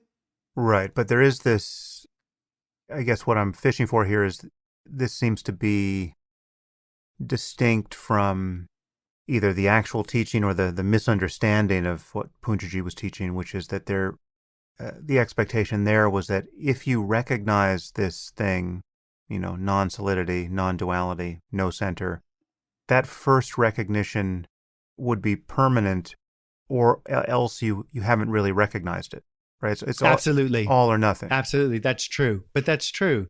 I don't know if he and I we're talking about the same thing, but as I described the falling away of that, the I am and here is the first thing that known. That isn't the end of the individual. The end of the individual is the end of that knowing experience, the knowing cloud that seems to be the center of the appearance. And that isn't a happening, and it's impossible to pinpoint actually when that actually happens, because it isn't something added on. It's just a clearing up of an illusory sort of fog in which everything seems to arise as long as there's someone there. But you were just describing people who have this experience where it drops away, but then they get, anxious, or it's not complete, I think you said, and then That's right. And then it comes back. But there's a different kind of I guess I'm just trying to reconcile two maps of the landscape that perhaps can't be reconciled, but I think one subsumes the other in a way. I mean, so like, I don't know how familiar you are with Dzogchen or any of these other non-dual teachings. Vaguely. But they would certainly acknowledge that for some people, the first glimpse is the last glimpse, right? And you're basically done in a second, on a Thursday afternoon, the apparent person vanishes. But for other people, the glimpse can be had, but it's possible to still get, distracted by thought thereafter. And then the glimpse is no less of a glimpse of this, underlying ground of, to use a term that the Buddhists love, of emptiness. But you then have to become more familiar with it. There's some apparent work to do to stabilize this intuition, because in fact, you will just be, you're not the lucky person who had a single glimpse that was final, you're somebody who is capable of being lost in thought again. You're being distracted by the apparent contents of consciousness. Whereas somebody like Punjaji, and many people in the non-dual tradition outside of a tradition like Dzogchen are unhappy with that picture, that they just think that that's not, in fact, phenomenologically true. To glimpse it once is to be done. And I think there are reasons to doubt that picture. I'm just wondering which claim you're actually making. Both. I think I quite understand where the misunderstanding is, because Which one is it? Both. I described the falling away of the contracted energy, but that isn't the end of the experiential center. Or describing this as unconditional love is not the end of the experiential center. Mm-hmm. Those are all aspects that are revealed as the contracted energy falls away, the end of knowing. Mm. And I can imagine that if one was saying that was all there was to see, and I think there might actually be people that say that, then there's just still someone there who thinks they know what happened. Mm. And here what's being described is that all of those apparent recognitions are still a part of a process and still a part of a story and still a part of the experience that what isn't real. And the end of it, once seen, which it isn't, and there is no end, is the end of that story, the end of this appearance. And I think we're getting hooked up on this a little bit. The end of this appearance as actually having a context, because it doesn't. And when this appearance is no longer contextual, then whatever arises is just a part of that non-contextual appearance. Mm. So when there's no longer a context, there is no longer an ability for a context to arise, because everything arising is simply non-contextual. So that even if you could imagine, which I don't know, that the me or whatever, the contracted energy would arise again, that would still be just non-contextual happening, chaos happening, appearing as whatever this is appearing as. And I don't seem to be able to get it across, but that is already the case. Everything else that seems to happen within that is just part of the dream of the individual, which is constantly within a process. This isn't a process. This is already non-contextual. Yeah. Well, so here are a few things I believe. I believe I understand you. I believe we're speaking about the same thing. And again, the terminology here could trip us up. But I believe that this thing you're pointing to is something fundamental about the nature of all experience, consciousness and its contents in every moment, that's not constructed, that doesn't get improved, that doesn't get produced by one's effort. It is the non-context of everything that is appearing. I believe I recognize that and can recognize that whenever I pay attention. Again, now that me using a term that has dualistic overtones that are not intended here, but to recognize the centerlessness of the moment. That is obvious to me and is obvious whenever I remember to notice it, right? But I do find that I'm capable of overlooking it. Yeah. The apparent individual, I'm capable of being asleep and dreaming again in some sense, if only for moments at a time. And that dream is being continually punctuated by this recognition of no inside and no outside, or no center. On one account, I either don't get it. On another account, I get it imperfectly and am still working out this non-path by this non-dual logic. Within a Dzogchen context, my experience is perfectly understandable. Yeah. I'm having the expected experience in a Dzogchen context. In your context, I think I can be heard to not get what you're talking about. Yeah. But the truth is, I don't see any basis for that claim in my experience. No, you wouldn't. Okay, so then help perform surgery on my I can't. ignorance All here. I can say is you say you recognize. the non-center, the non-inside and outside. I've never recognized that. Don't get it. I've You never are the recognized problem. what's being shared here. Hmm. It's not, it has no solidity, fixedness, knowing in it. Okay, but I agree. I think we're just using the term recognition differently, or it's got some Okay. onus on it in your brain that it doesn't have in mine. But I think if we want to describe what emptiness is like, It seems more like I is being the one word that's being not used properly. I get it, right? Sam is dicing this guy up. Oh, really? Interesting perspective here. I can't. Okay. Yeah. Is it the I that we don't want to be using, or is it recognition that we don't want to be using? I don't know, right? If it's a recognition that is given to the person, that seems to be the issue that Jim is kind of not liking. Not right. That's the issue, because if a person recognizes it, then you've completely missed the point. There's a person, there's recognition, there's non-recognition, that can't be there. But if we are loose a little bit and we use the word recognition to refer to not a person not recognizing the whole process, I guess that's okay. Um, yeah, I don't know. It's tricky. I expect we're going to agree. Write down. We'll check all the I boxes. couldn't. But I couldn't couldn't describe agree. emptiness. Well, Just like I couldn't describe what is. But you just started by saying it's the non-solidity, the non. Just you described it in terms of what it's not, which is obviously quite a traditional way of doing it. The fact that it's not produced, it's not compounded, it's not many things, it's not one thing, right? It's not unity, but it's not. Well, I think the not reason unity. it's spoken about in negative terms is because it can't be conceived. It can't be. That's where the landmines are.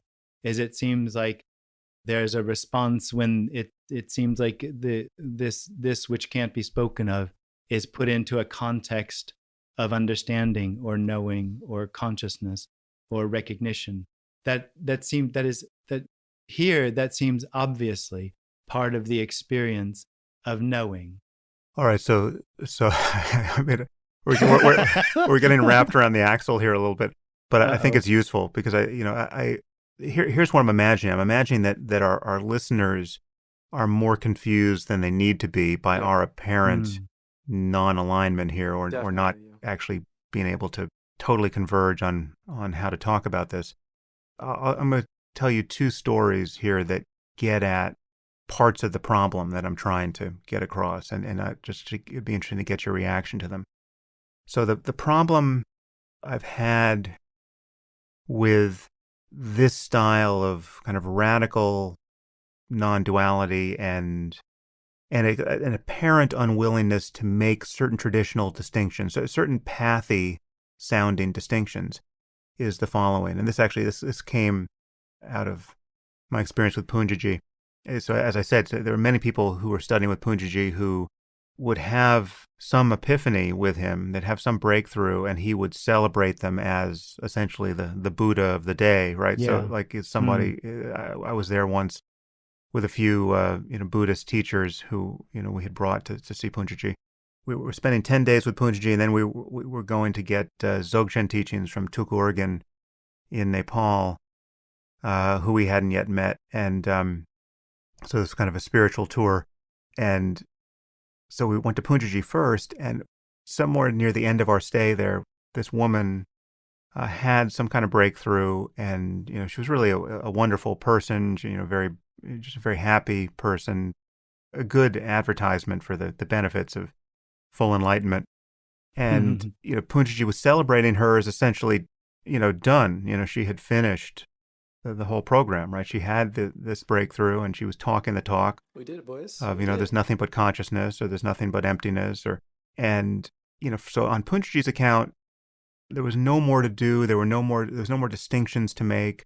Any talk about meditation or effort or paths at this point would have been blasphemy, essentially. And then we were leaving to go to see Tuku Urgyen, and this woman asked if she could come with us. She just wanted to kind of probably test her enlightenment against some other system.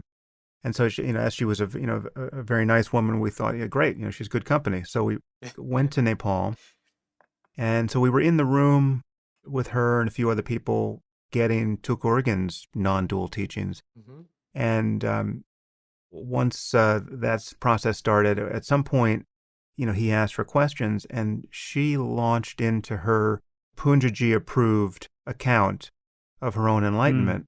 And this was a fascinating moment because, I had to get through translation, which was amusing.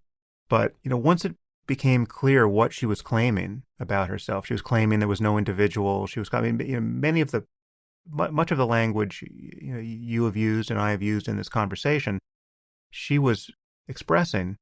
And at one point, Tugurgen said, well, how often are thoughts arising for you? How often are you thinking? And what's that like? And she said, oh, no, I haven't had a thought in a week. And he said, well, wait a minute. It was comical to see how this was struggling to get through translation. But at a certain point, he said, okay, we're all just going to wait for you to have your next thought.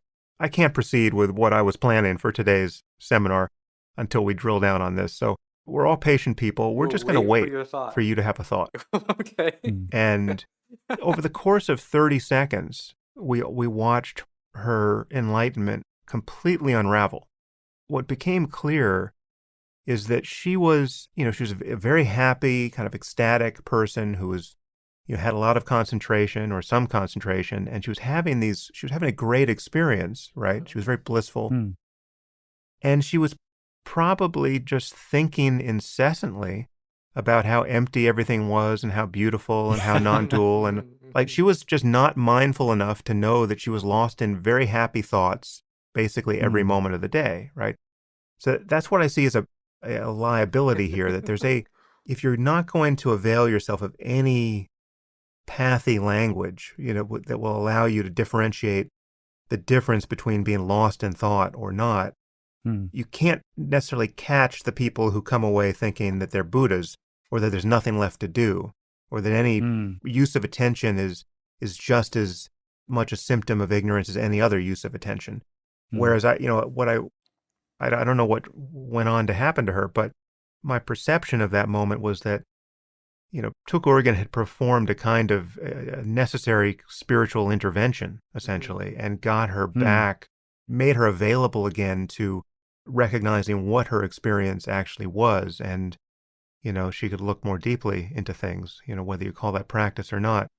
Anyway, that was the first story that was in my brain to bounce off of you. I worry that if the path is infinitely steep, people bounce off of it in ways that are, unfortunate.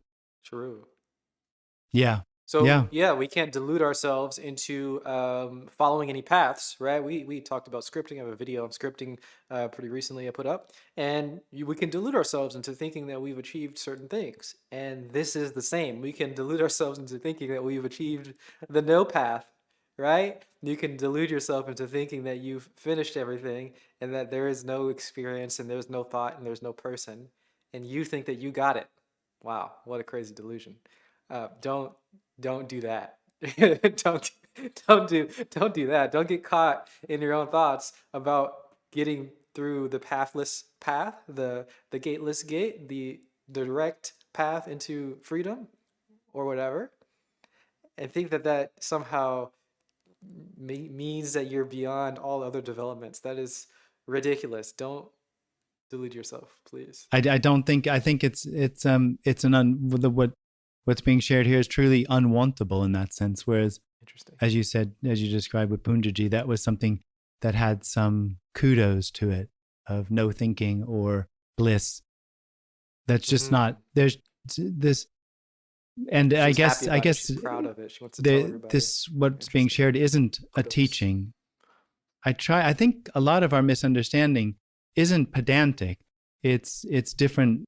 It's a perspective running into no perspective, because this isn't a teaching, and it isn't actually concerned in that sense of the people that come. It's not expected for anybody to get anything. It's not intentional, the message. It merely points out, and I think what's already in a way known and undeniable, and that is what seems to be happening, this is everything. And that can be misunderstood. I mean, people walk away and go, well, Jim says there's nothing to do. And that's just simply not what's being suggested. Mhm. The suggestion is there isn't anyone that ever does anything, and that sense of need to find something missing is illusory. I totally believe people misunderstand it. I'm certain that that's a lot of what happens at the meetings, is that it's misunderstood. It's very difficult because you can't reference it at any point because it's not within anyone's experience. And you can't relate to it because it doesn't meet the needs of the individual for something to happen. One of the core experiences of the individual is that something needs to happen. That's still part of the illusion. And that will take what's being suggested and try to put it into practice. I call it applied non-duality. It just doesn't make any sense. Non-duality isn't something separate as a concept to be attained or found. It's pointed out as from this perspective, it's pointed out as non-duality because there isn't any separation already. Any effort to attain is merely the obscuring the fact that it isn't separate. There isn't a separation to overcome. Yeah, well, that's interesting. I think that's a useful concept that may differentiate or may clarify the ways in which we're talking past each other here or at cross purposes. So, applied non-duality. In my view, there certainly seems to be a stage of this process where applied non-duality isn't as crazy or as counterproductive as you seem to suggest, right? I mean, there's something to recognize again for many people. And it's not that the first recognition wasn't of the real non-duality. It's just that it wasn't final. You know, within the dream, the experience of waking up from this dream can have apparent stages for people, even though once you have finally woken up, it may not make any sense to talk about stages, or the stages were illusory, right? So, but they don't have anything to do with anyone.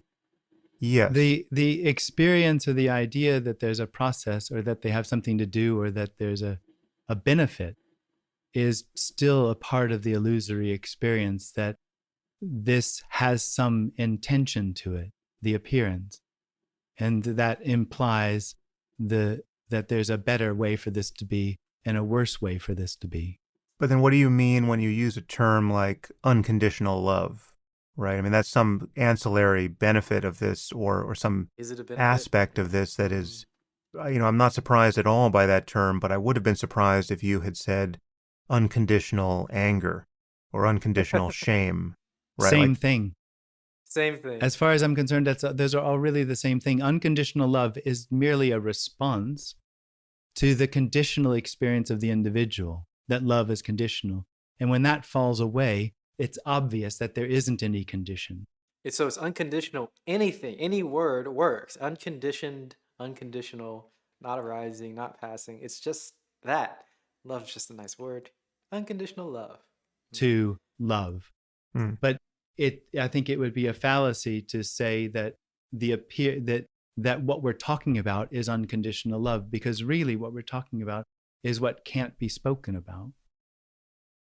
There's actually no way to find an edge or an other in order to objectify or define the whole of the appearance. And here comes another one that's not true, but it's just another reflection of that falling away of the conditional freedom of the individual. It's too unconditionally free to be defined or contained. And what's recognized is that the whole process is that unconditional freedom, having the experience that something needs to happen. It is that unconditional love, having the experience that it's conditional. So there's no there's just simply no separation Hey, to Ziggy, what's overcome up? that only arises in the illusory experience of the individual, and the illusory, but truly illusory experience of the individual. There's no individual. Yeah, no. So the second story I was going to bounce off of you, which is one I just stumbled upon. So this is yeah, I mean this is a complete non-conversation, right? It's so difficult, right? I thought this would be a dumpster fire. It's not that bad, but there's nothing to get. There's nothing more to say, right?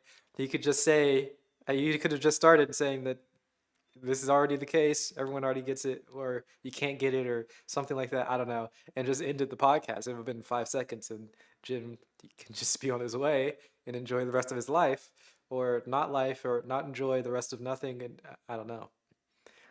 But where do we get with this sort of? We're sort of tangling ourselves with new vocabulary, and then dismantling all that new vocabulary and saying it's not quite right.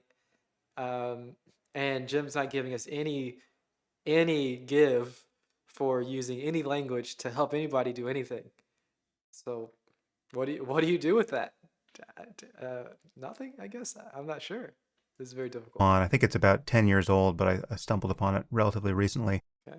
There was a tourist bus somewhere in Scandinavia, I think Norway, Sweden, somewhere, and they pulled into a rest stop, and there were about 30 people on the bus, and the tourists got off to use the bathroom and get something to eat, and one of the tourists was I believe an Asian woman who got off and she changed her clothes before getting back on the bus. Mhm. And when everyone was back on the bus, some people noticed that there was an Asian woman who hadn't yet gotten back on the bus, who they were concerned not to leave behind, and so they went looking for her and couldn't find her, and then a search party was formed, and they called the police, and they readied a helicopter that was What going the to heck? take off at dawn to look for this missing tourist. And at some point during these machinations, I mean, many hours into it, the woman realized that she was the missing tourist, right? Yeah. And so Yeah. this struck me as a beautiful analogy for the process we're talking about. That it's not true to say, but when you focus on what that moment of epiphany was like, when the tourist who was never lost, discovers that she is part of the search party, that is part of the problem looking for her. It's not true to say that the search was ever consummated. The lost tourist was never found because the tourist was never lost, right? Yeah. And there's something Interesting. in that unraveling that is instructive here, that you're not, when you recognize the way, again, to use my terms here, the way consciousness already is, the fact that it already doesn't have a self in the middle of it, and it doesn't get improved by what it knows. There's nothing you need to do to it to make it empty or expansive or non-dual. Then that recognition has this quality of the very premise by which you sought to recognize it, that effort, it's not fulfilled, it's just the basis from which you made it has been undercut. But again, it's my experience, and I'm certainly not alone in this, that there's this stage, or apparent stage in this process where you're still having to notice this.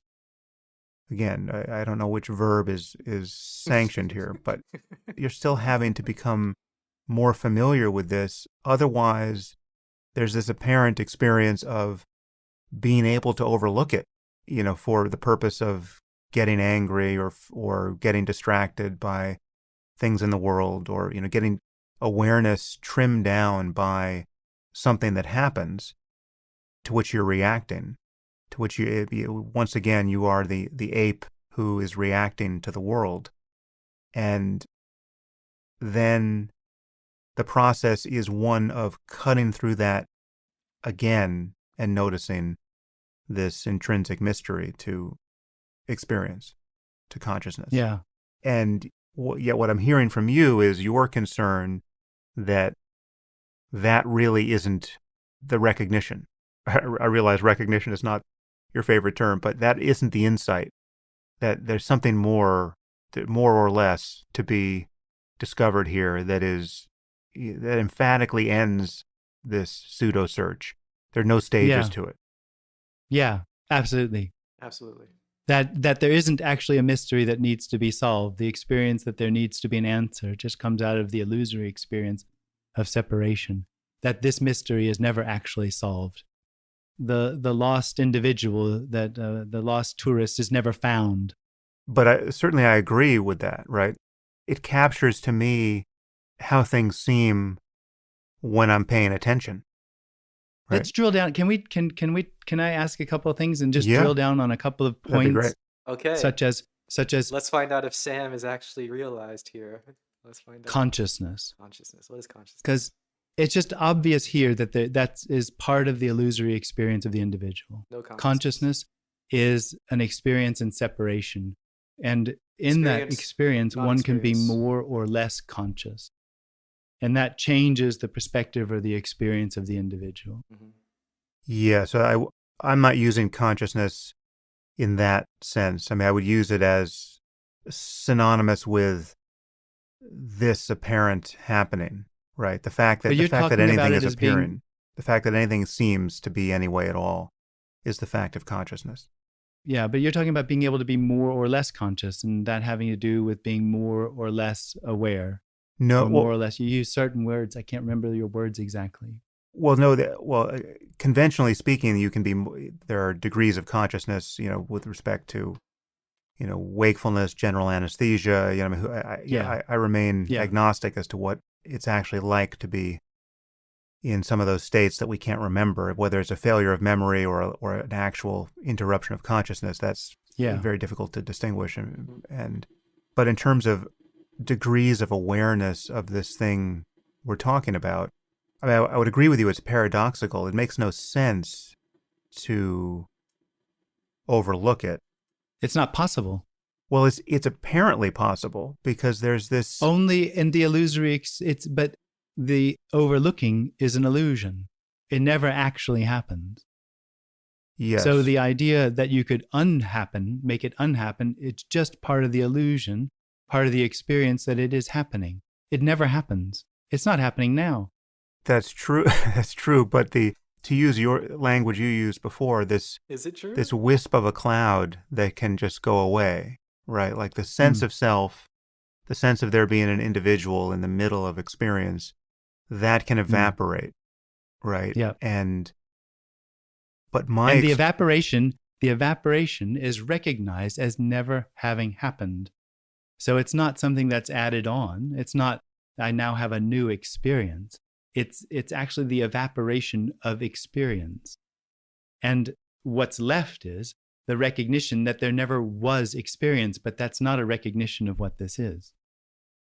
Okay, but then what would you say to someone who believes that this evaporation experience can happen many times, 1,000 times, 10,000 times? I don't agree with that. I think there can be many different sort of revelations, uncoverings of what's being hidden by the illusory experience of the individual. But the end of the cloud of ownership is the end of experience, the end, as we said, context. And then there's thereafter, of which there isn't a context which anything could arise and create a context. There is just simply, but it's already the case. I mean, it's so obvious that what's happening isn't connected to anything else. It's whole in and of itself. It has no need to have a history. It has no need to have a future. It is in and of itself whole, and in that way singular, unconnected to anything else. And so you can't even really wrap your arms around it conceptually, because it's just simply without limit. And anything that arises is that. Just because there's a thought of the past is not evidence of a past. It merely is this non-contextual appearance appearing as a past. So there would be no way for anything to happen to create a need of context. Now, the brain still functions. this can still find home in the grocery store and all of that. But that doesn't happen within a context for anyone. It's just simply what is arising as whatever function seems to be happening. And there's nobody conscious of that. And you couldn't get closer or further away from it. That whole experience is just part of the illusory dream. And everything that happens in it as far as a process is merely a process, an illusory process inside this, which is already non-contextual. Yeah, no, I That makes sense to anybody? believe I'm unconfused by everything you say about this non-contextual reality. The place where I'm stuck is that it just seems descriptively true of many, many people that there can be an apparently gradual process by which that gets finally recognized. And I guess that seems to be. And I guess I have some question of whether one can have a false understanding of the end point. So, I mean, what would it mean for you to be confused about there being further insights to have, right? I mean, I get that you probably don't see any basis for such a claim. Like, where would you point for more to be understood about this Totally centerless condition of everything appearing? Is there anything in your experience psychologically, perhaps the way to ask this question is just to compare what you're saying to a more traditional teaching, which it sounds like you would either not agree with or find uninteresting. In traditional schools of Buddhism, like, the Theravada, where mindfulness is mostly coming from, there's a different expectation of how the path unfolds. And it's one in which it's very clearly advertised that as you make progress in insight, you will uproot, and this is using their jargon, you will uproot certain negative emotions such that they never arise again. Just one more So book. something like anger or ill will, right? There's a stage in Oh, I see. practice where anger simply cannot arise. So if anger does arise for you, that is a symptom of the fact that you are not yet fully at the end of the path, right? Yeah. So it seems to be your claim that there's nothing that can no longer arise, right? Any possible thought or emotion is still possible. Seems so. It just is viewed from a very different place. So I guess the question is, what if you're mistaken about that? Yeah. What if there's actually a way to take this further such that it would be impossible for anger to ever arise again? Yeah. How is it possible, given what you've said, how is it possible for anger to arise?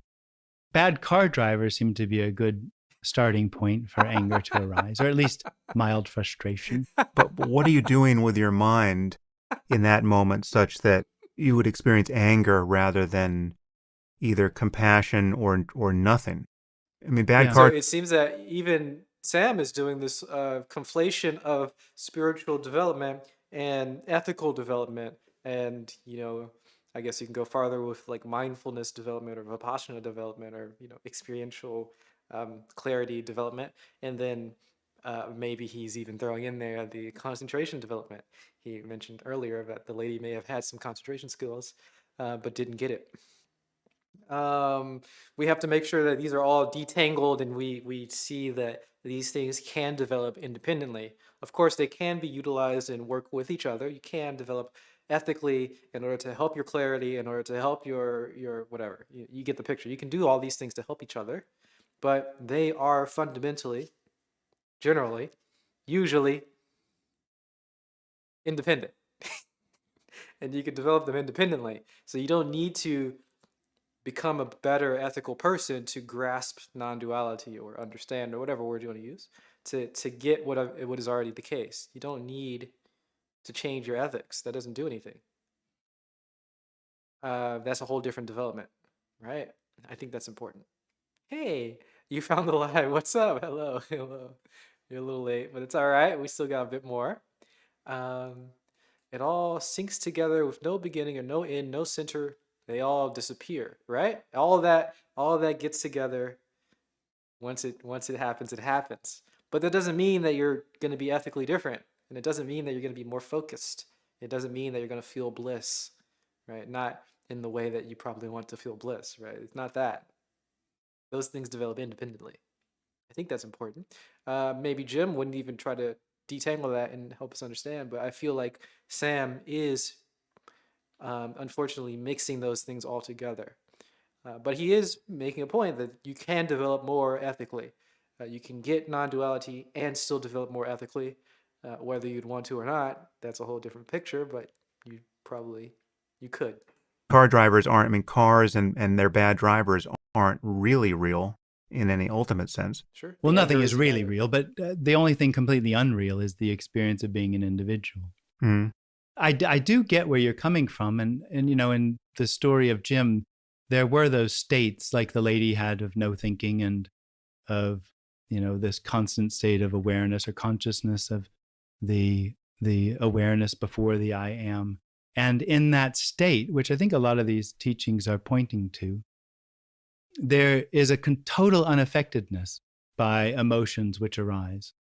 So there would be no need to act them out or for them to be, expressed in any way. And I don't know, I guess if you stayed in that state for some time, which maybe people do, then maybe they wouldn't arise anymore. I don't know. Mm-hmm. But what's being shared here is almost the absolute opposite to that. It's no longer a position or a state that is behind everything, that's no longer affected by the appearance. It is literally that there is no separation between what appears, because the experiencer, whether it be before experience, before existence, is just no longer, and that has just simply fallen away. It's much more simple than the detached pre-brain, pre-existence awareness. Mm-hmm. What we're talking about, what this is sharing, that there's simply what arises, and it has, like you said, could it go further? That would still be what's appearing.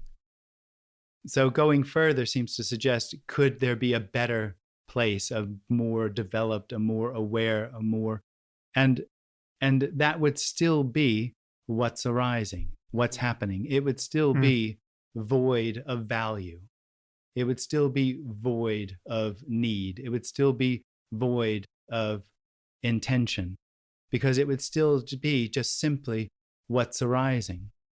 Right. So I believe I see where you're going there. Yeah. I guess I'm still stuck driving the car among bad drivers here and wondering what could produce. Yeah, I think this is a very good here. I mean, I feel like Sam is maybe he had a little bit of push to untangle that, or maybe he already has the idea untangled and he's trying to help Jim out. I don't know. I'm not sure what his intentions are or what he understands or grasps already, but there does need to be a little bit of a detangling, I think, with understanding or grasping non-duality and then developing in these other forms.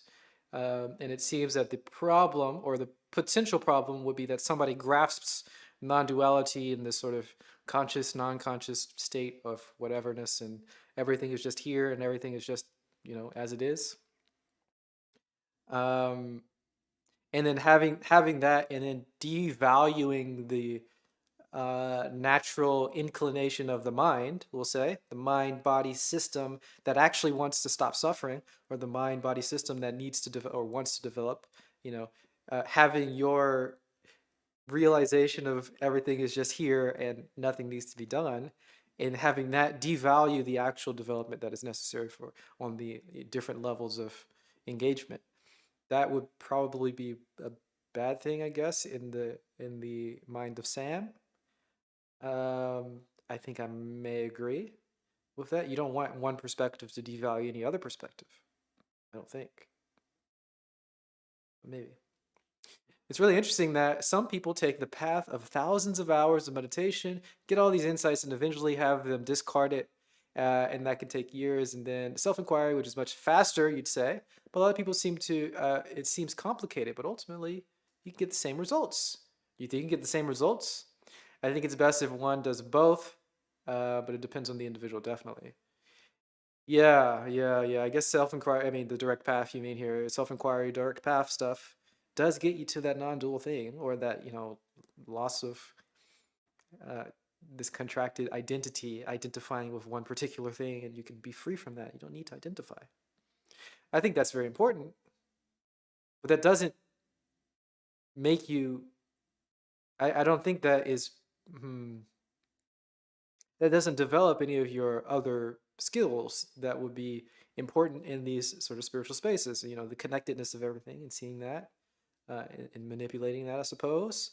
Um, the clarity of perception, you wouldn't be developing that at all. You wouldn't develop any of the actual pleasant feelings, the bliss. You wouldn't develop any of that. And, all the combinations of those, which would lead to other weird stuff that people like to do, magic, I guess, and other nonsense. None of that would be developed, which I guess is fine if you want to just understand that there is no you or there's nothing happening, but some people want to develop those things, I guess. I don't know, but it's not important. But it doesn't mean that you necessarily need to stop doing that. I don't know. It's tricky. Anyway, yeah, it's a problem. It's It's a anger. problem. So in my experience, so If you again, want to remove anger, this is not going to help, right? You need to develop ethically independently. That's a completely separate thing. just But to but map that's this. coming from a position that anger shouldn't arise, that there's a real, Exactly. Yeah. that the appearance Mhm. has a real intention to it, and that there are things that are better than other things. Well, no, even And that there even are, just bracketing that, I just from my experience, it's not clear to me how anger can arise if without its proximate cause being my overlooking this thing we're talking about, if only for a moment. but I don't think we're actually talking about the same thing. I'm agnostic as to whether we are. I don't see how we couldn't be, but Okay. so I think we probably are, and we're just we're still grinding the gears on the meanings of certain. I actually don't think they're talking. I think they are talking about the same thing, but Sam is putting all of the other implications that are developed in the path of, let's say, just normal traditional Buddhism. Though he went through a Dzogchen path, but he seems to be, I don't know exactly what the Dzogchen levels of development are, but there seems to be the implication that in order to realize this sort of non-dual things, you develop your ethics, you develop your clarity, you develop this bliss, and then you can sort of see nibbana, and then you can sort of like see the separation of samsara and nirvana, and you can get beyond all of that. But in that process, you've developed your ethics, and in that process, you develop your clarity. It seems that Sam is putting all of that implication into the realization of the non-dual, whereas Jim is just like abandoning all that stuff too. So I feel like they are talking about the same stuff, but Sam just has a little bit of extra baggage based on the traditions that he's more familiar with. certain words like consciousness. But the thing we may be disagreeing about is the fine-grained mechanics of this, in that I believe it's possible to really recognize this thing you're talking about, but have that not be the final recognition. I think it is intelligible to say that someone got Jim Newman's point fully on a Tuesday at 4:00, but then by 4:15 had overlooked it again Yeah. and had to be pointed back to it, and then got to a place in her practice where she could recognize it whenever she wanted, but she wanted other things for whatever reason, and spent the next few years only recognizing it sometimes and going back to sleep for most of the time. Right? I believe that's an intelligible life course, There's no and it hurt sounds to like you recognize. don't. But a related issue here is, now we're back in the car driving. It seems to me that to become angry based on the behavior of some other driver isn't the case of even someone who recognizes the non-duality of experience can only happen if that non-duality is overlooked for some period so as to give rise to this, all of the kind of concrete assumptions that would be required to produce anger in that case. What do you? Yeah, I guess he doesn't quite grasp that. Like, you could make the same argument about like non-dual person does anything, which would indicate, based on the action of doing anything, that they have done something, and that would completely demolish their teaching. So he seems to be making that error there, but only specifically with ethical things. Strangely enough, bizarre. I think. I'm not sure if they're communicating. I think Jim is correct in that they're not really. They're talking a little bit past each other, but of course, it's to be expected. Yeah. What do you mean by non-duality? Hmm. This, which it can or cannot be recognized, which can be seen and then no longer attended to. Well, that there's no subject, I mean, to use your word, individual, but for me, subject captures it a little bit more because I'm not talking about the body. There's no subject in the middle of awareness. There's no thinker in addition to thoughts. Thoughts simply arise in consciousness, again, to use my word. Yeah. But there's no thinker. I mean, I guess so. One analogy that works for me is that many people, when they begin meditating or looking into these things, they sense that it's like they're on the riverbank watching the stream of consciousness go by, right? And if you're doing a practice like mindfulness, you can become mindful of the stream. You can notice the boats and the ducks and the water itself, and you can clearly be aware of what's going by, or you could be distracted, but then you come back and then you're clearly aware again. But there is this sense that there's a point of view, a place to stand on the riverbank where you are the one who is being mindful. You are being the witness. You are the meditator. And that starting point is an illusion. There is no riverbank. There's only the river. You are identical to the thing that you think you're paying attention to. There's no place from which to pay attention to experience itself or consciousness itself. And so when that collapses, when there's no center anymore, when experience is no longer being appropriated from some apparent point of view within experience, right? The I, the me, the subject in the head, when there's just this totality. And, I think, I'm certainly partial to the emptiness style language more than I am to the unity style language, because unity kind of grasps at it or reifies it in a way that is not, I think is also misleading. Yeah. It's not one and it's not many. It's just what is, and it's consciousness and its apparent changes is the way I would tend to describe it. Good way. I'm saying that can be vividly experienced, but then it can be overlooked or seem to be overlooked. Again, once you experience it again in the next moment, it is a genuine mystery how it could ever be overlooked. That makes no sense, and yet there is this experience of continually reawakening to this thing. But when I'm thinking about, an emotion like anger, a classically negative emotion that spiritual people most of the time think spirituality is designed to overcome, the reason why that expectation makes some sense to me is that it seems to me that anger only arises based on a prior moment of overlooking this non-duality. I mean, it arises based on the kind of contraction of energy that you described as going away when you break through to this. But every experience... Anger doesn't presuppose some contraction in your experience? Not at all. No emotions presuppose contraction. The contraction is simply the ownership of those emotions and thoughts. And that ownership, the knowing of owning or the knowing of the thoughts and feelings, are what then create this tale of need, meaning, and purpose, value, and intention. So then how is anger anger at that point? Well, I mean, it's just simply what is, of course.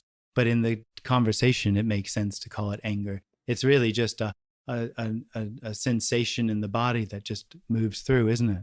Yeah, I only experience it from the other side, however, which is I notice I'm angry, and then I recognize it as just, as you say, just this pattern of energy. But for me, But that's a context, and nothing actually has that context.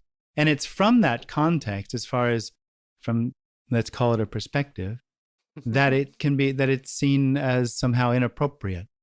leave the judgment aside. My experience is that if I'm recognizing no context, if I'm having what I'm calling a recognition of non-duality in the midst of anger, right? Two things seem to be the case for me. One is I wasn't having that recognition as the proximate cause of the anger arising in the first place. I don't have the experience of clearly recognizing this thing we're talking about and then having anger arise, right? Yeah. I've never had the experience of recognizing what we're talking about. Okay. Well, And I really think there's a fundamental difference in what we're talking about based on my harping on that term? Absolutely. Well, it's not the term. I think you're describing what actually happens for you. I think you're describing what you actually do. I think you're describing, as you said, being mindful, and that mindfulness dissolving boundaries. And that being, and as you call it, an experience of oneness. And not of oneness, but I would say of not emptiness, two-ness, or unit, Yeah. And that is just fundamentally different than what we're describing here. I mean, I meditated. I had those experiences, and what I'm talking about isn't in any way logical or approachable.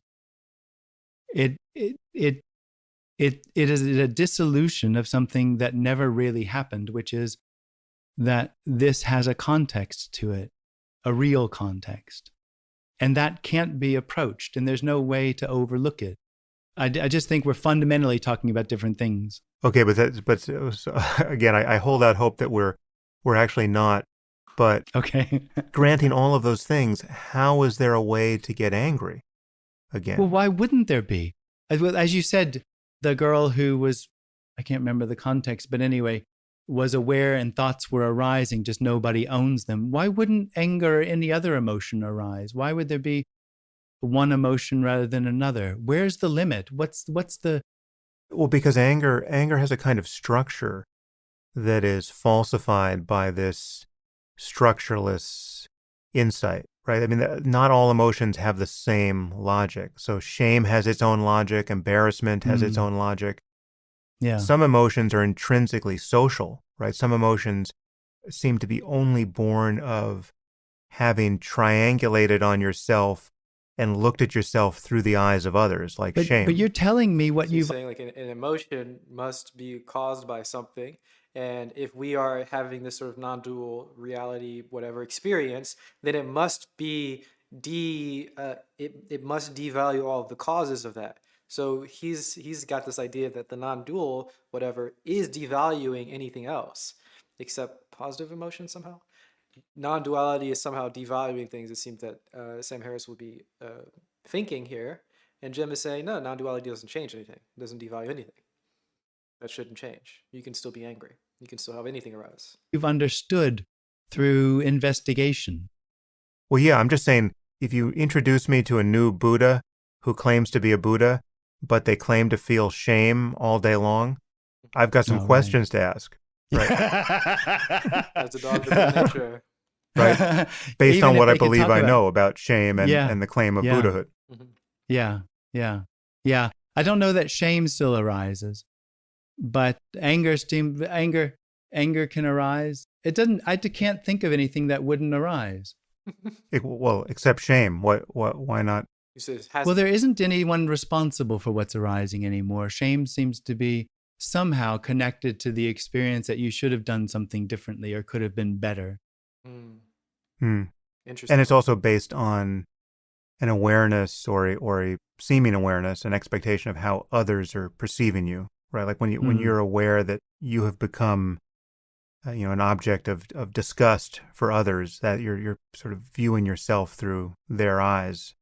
It would be impossible, for instance, to feel, or one would imagine it would be impossible to feel shame in front of dogs or, other non-human animals. But you bring people into the audience, Really?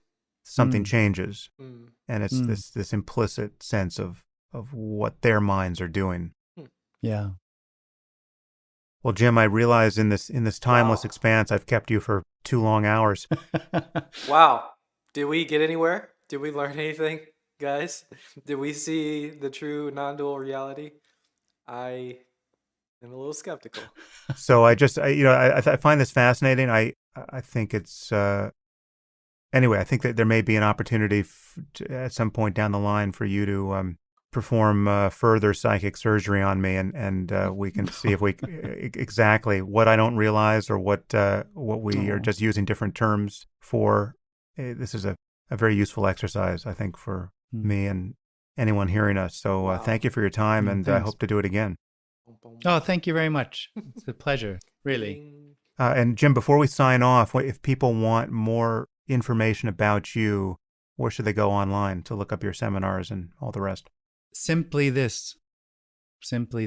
Is .com, I think. Is there a hyphen between simply and this? There is, yeah. Okay, yeah. Again, stay well, and you too. I hope our paths cross in person one of these days. Oh, that'd be great. Yeah, lovely. Thank you very much. Aw, wholesome. How cute. There's no path. This is home for no one. That's the reminder that Jim wants to give us. Wow, Jim Newman. Beautiful. Nothing happened there.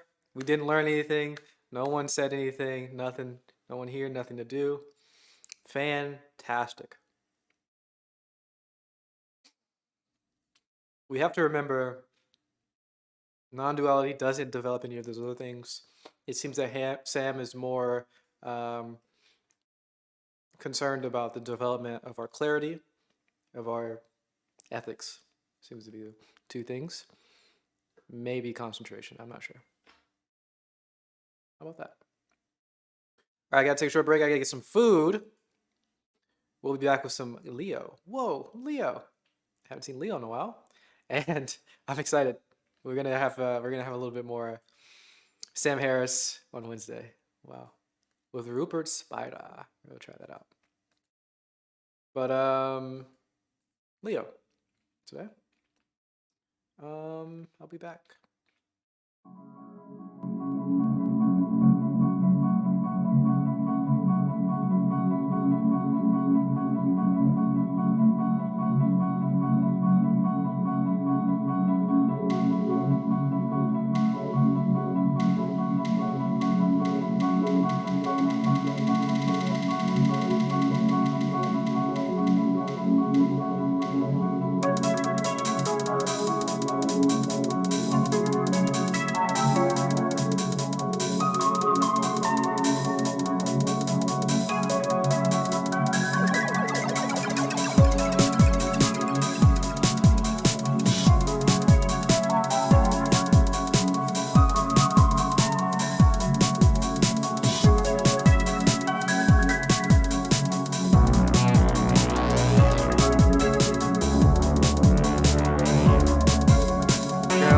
Up to. This is a new video on his blog. Tell us about what he's been doing.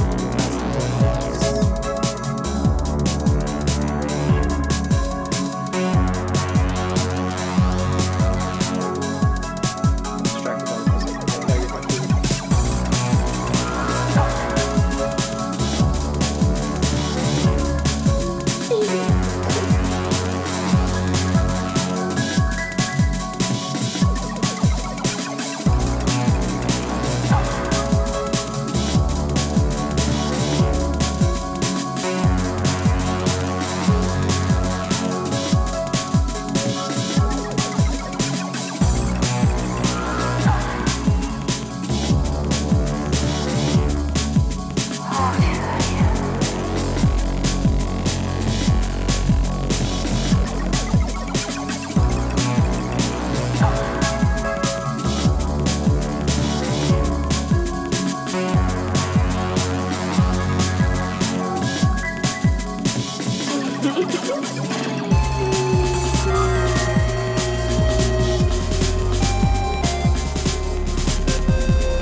Guys, this is not a music stream, though I love music.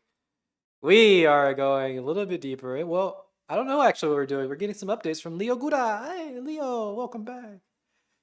Where you been, Leo? Where you been? We want to know. Well, he's going to give us some updates. We're going to learn all together now. What the heck has he been doing? I don't know. We've got a pretty, it's got a long, kind of a longish video on his blog to give us some updates, to tell us why he hasn't been putting out too much content in the last 2 months, I think it's been. Leo. This is not on YouTube. This is on his blog. So he but he has got a couple videos on his blog where he's like, I don't know, holding his phone or something, and he's just talking to the camera. It's a little bit different setup, and it's not like a planned out video. I think he's just sitting here chatting. So, well, you haven't seen the video, but this is why you're here on the This is the DMT guy. Let's see if he's gone off his road. What's been going on? I don't know. Well, hey, Leo, what's up? What's been happening? Get us up to date, my man. Hey there. Hey. Long time no see. It's been a while. So I thought I'd give you two in the last 2 months and what's going on with my not releasing videos and what the future holds for.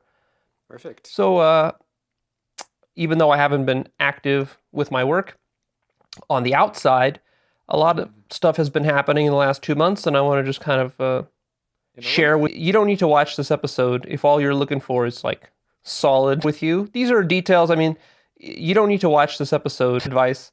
We're not going to be talking about that here. Okay, just behind the scenes sort of stuff. All right. So anybody wants some insight things, so you understand already that there's nothing to understand, there's nothing to grasp. So just hang out. Let's just chill. This is just more about the behind process of how my own journey is unfolding. So if you're interested in my own story, that's what you'll get here. Not so much practice. Okay, so what have I been up to? A much needed one. Very nice. YouTube is that you get caught in out content. And I was doing that for like 7 or 8 years. And there's this very strong pressure to release new content all the time. And what a low-grade anxiety on you, because you're always having to perform. And I know when I release my videos, few of them relative. Oh, YouTube stream? Where are we? Are we down? Wait a second.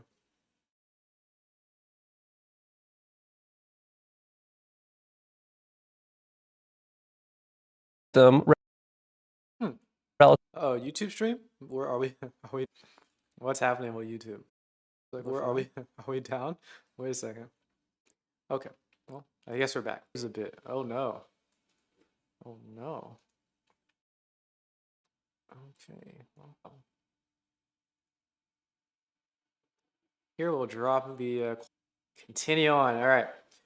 Be very dangerous depending on the person. Absolutely. All of it. Everything can be. I'm not a fan personally of psychedelics. It's very easy to be corrupted, but that the same thing in this sort of spiritual, vaguely spiritual space, it's kind of difficult. So. To many other YouTube about videos, every other topics, topics of the day. I don't do that. All my videos are supposed to be timeless advice that can improve your life today, and it can improve your life 100 years from now or 500 years from now, right? So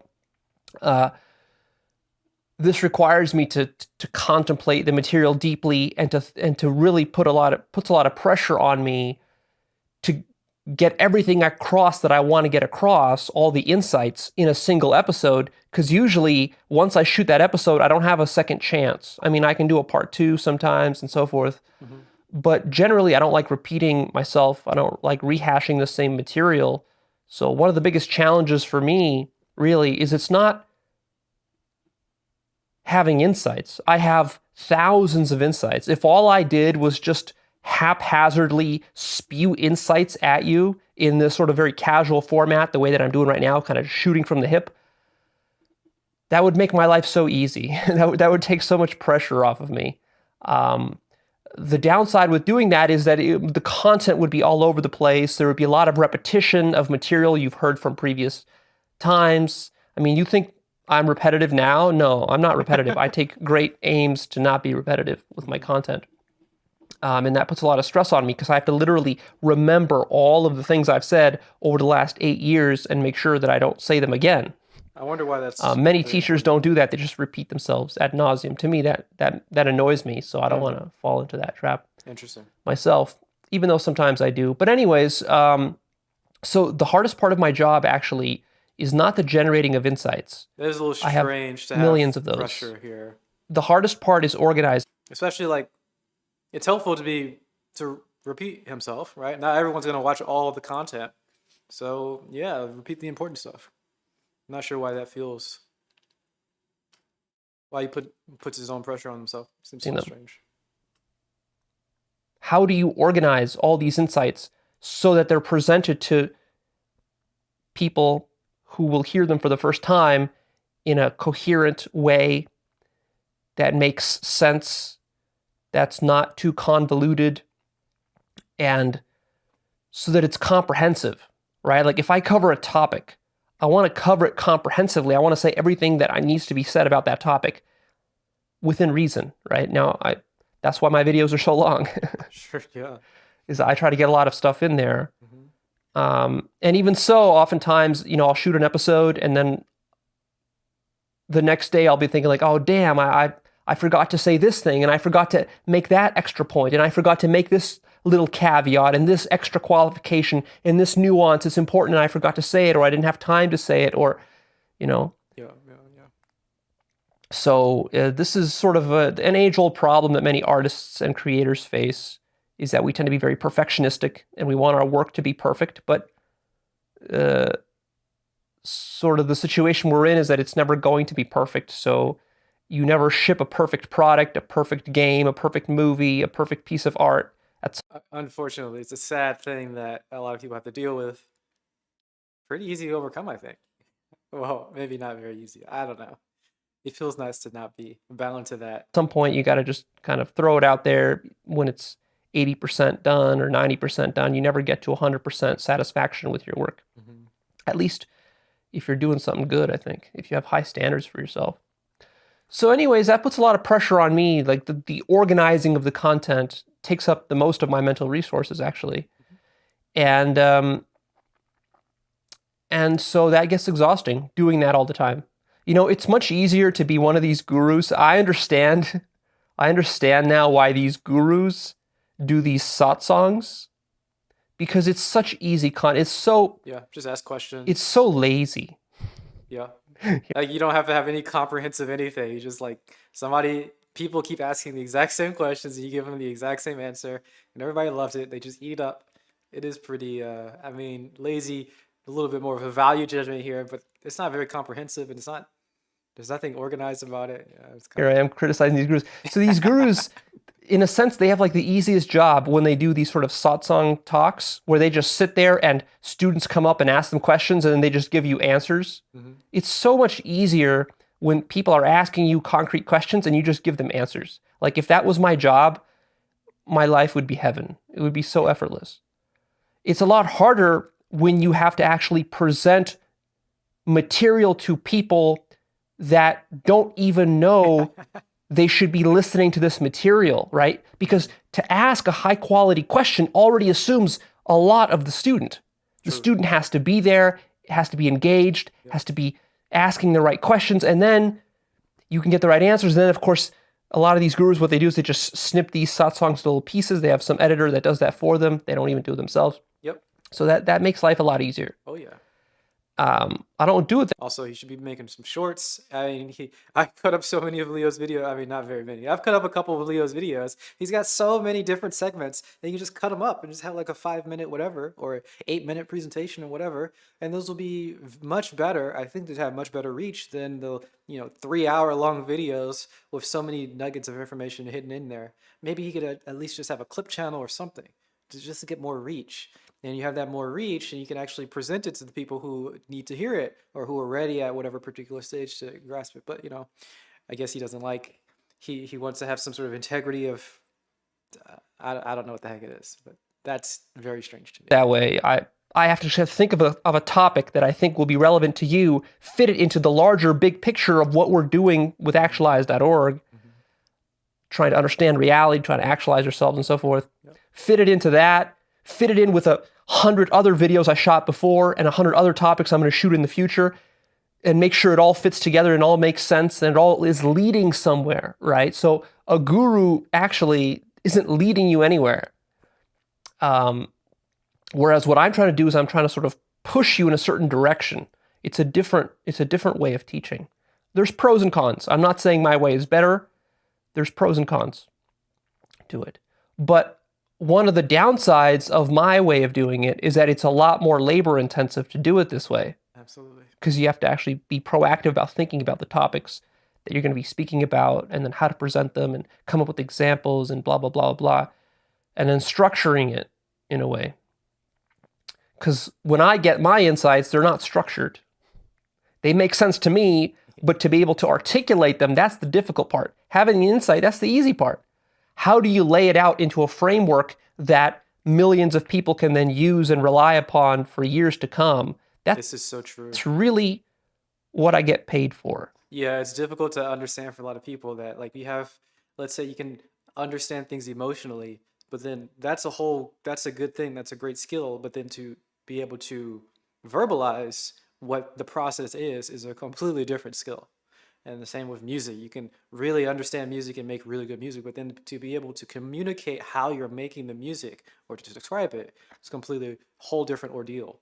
And here, to get the insights, that's the thing. It's pretty simple. But then to verbalize and communicate that insight to help somebody else have that same insight, whole different thing. Whole different way of interacting and a whole different skill to develop, which is really good that we have a lot of people who are pretty smart and going through different paths these days in the modern times, and they can really well verbalize it. Unfortunately, there are lots of people who don't get it and they try to verbalize it too. So there's a little sifting that we have to do through it, but that's a very cool thing, and I very much appreciate it. Is for organizing this material. And in a certain sense, I don't really enjoy the process of organizing it. I mean, I do to some degree, but the quantity of organization work that goes into organizing all these insights and making them coherent and logical is exhausting. It's exhausting. And to have to do it on a schedule every single week also gets exhausting. Like, if I'm just by myself, the way I have been for the last 2 months, I've done a lot of contemplation over the last 2 months just naturally because it comes to me organically. It just happens. But all these insights, they are just kind of like loosely floating around in the back of my mind. My understanding of reality is deepening every day, every week, every month, every year. Every moment. But then I have to do a lot of work to organize it. And that is stressful when it has to be done on a schedule. It's difficult to actually contemplate on a schedule. Like, you have to contemplate to release a video by next Sunday. It's difficult to do that.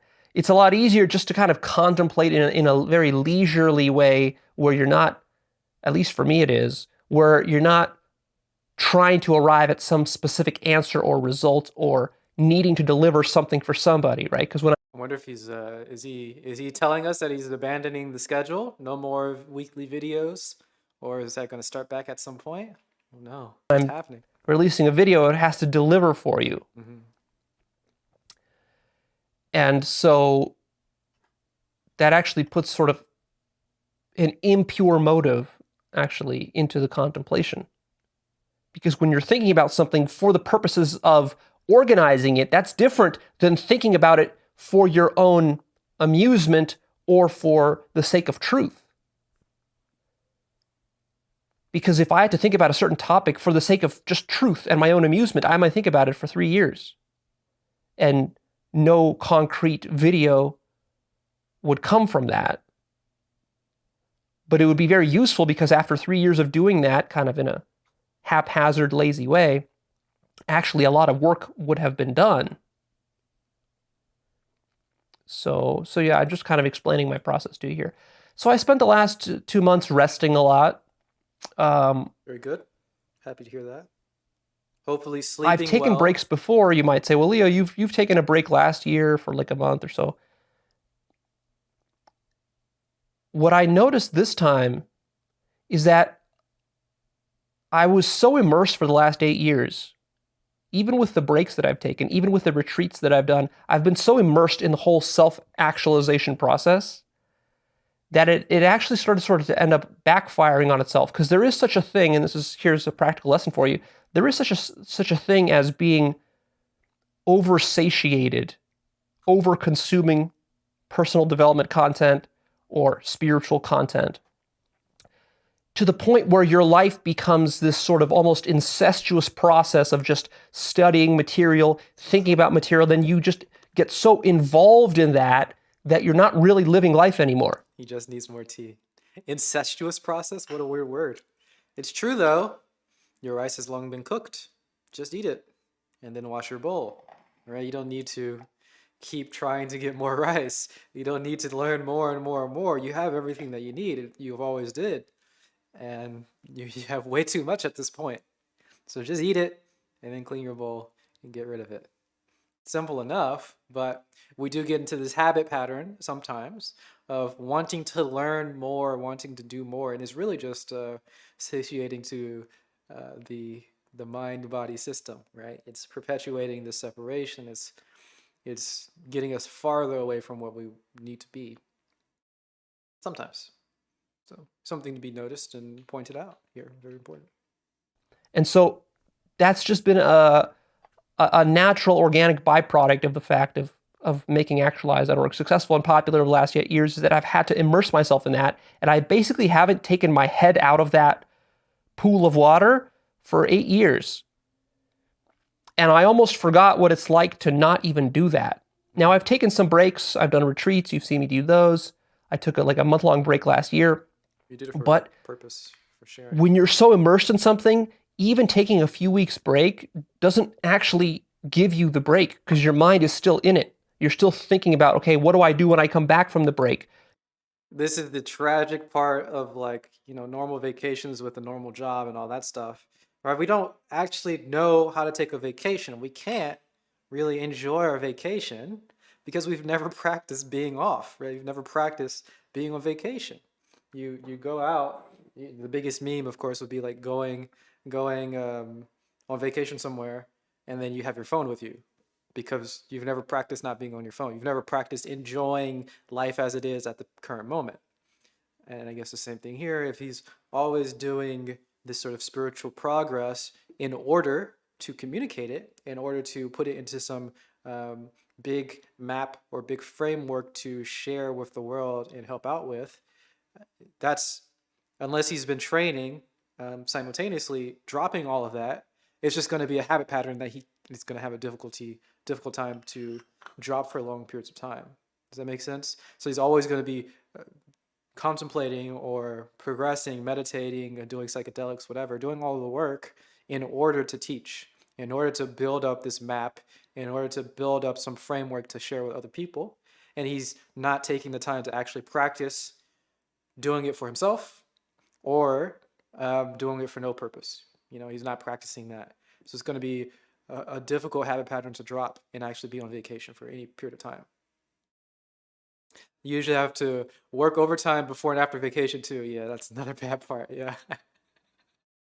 That's another bad part, right? You can't really enjoy your vacation because there's so much stress leading up to it, and then there's so much stress afterwards because you have to work so much. I remember those days. Oh boy, no fun at all. No What's the future and all this, and you're still scheming and planning, and so it's difficult to stop that process because it's built so much momentum. Yep.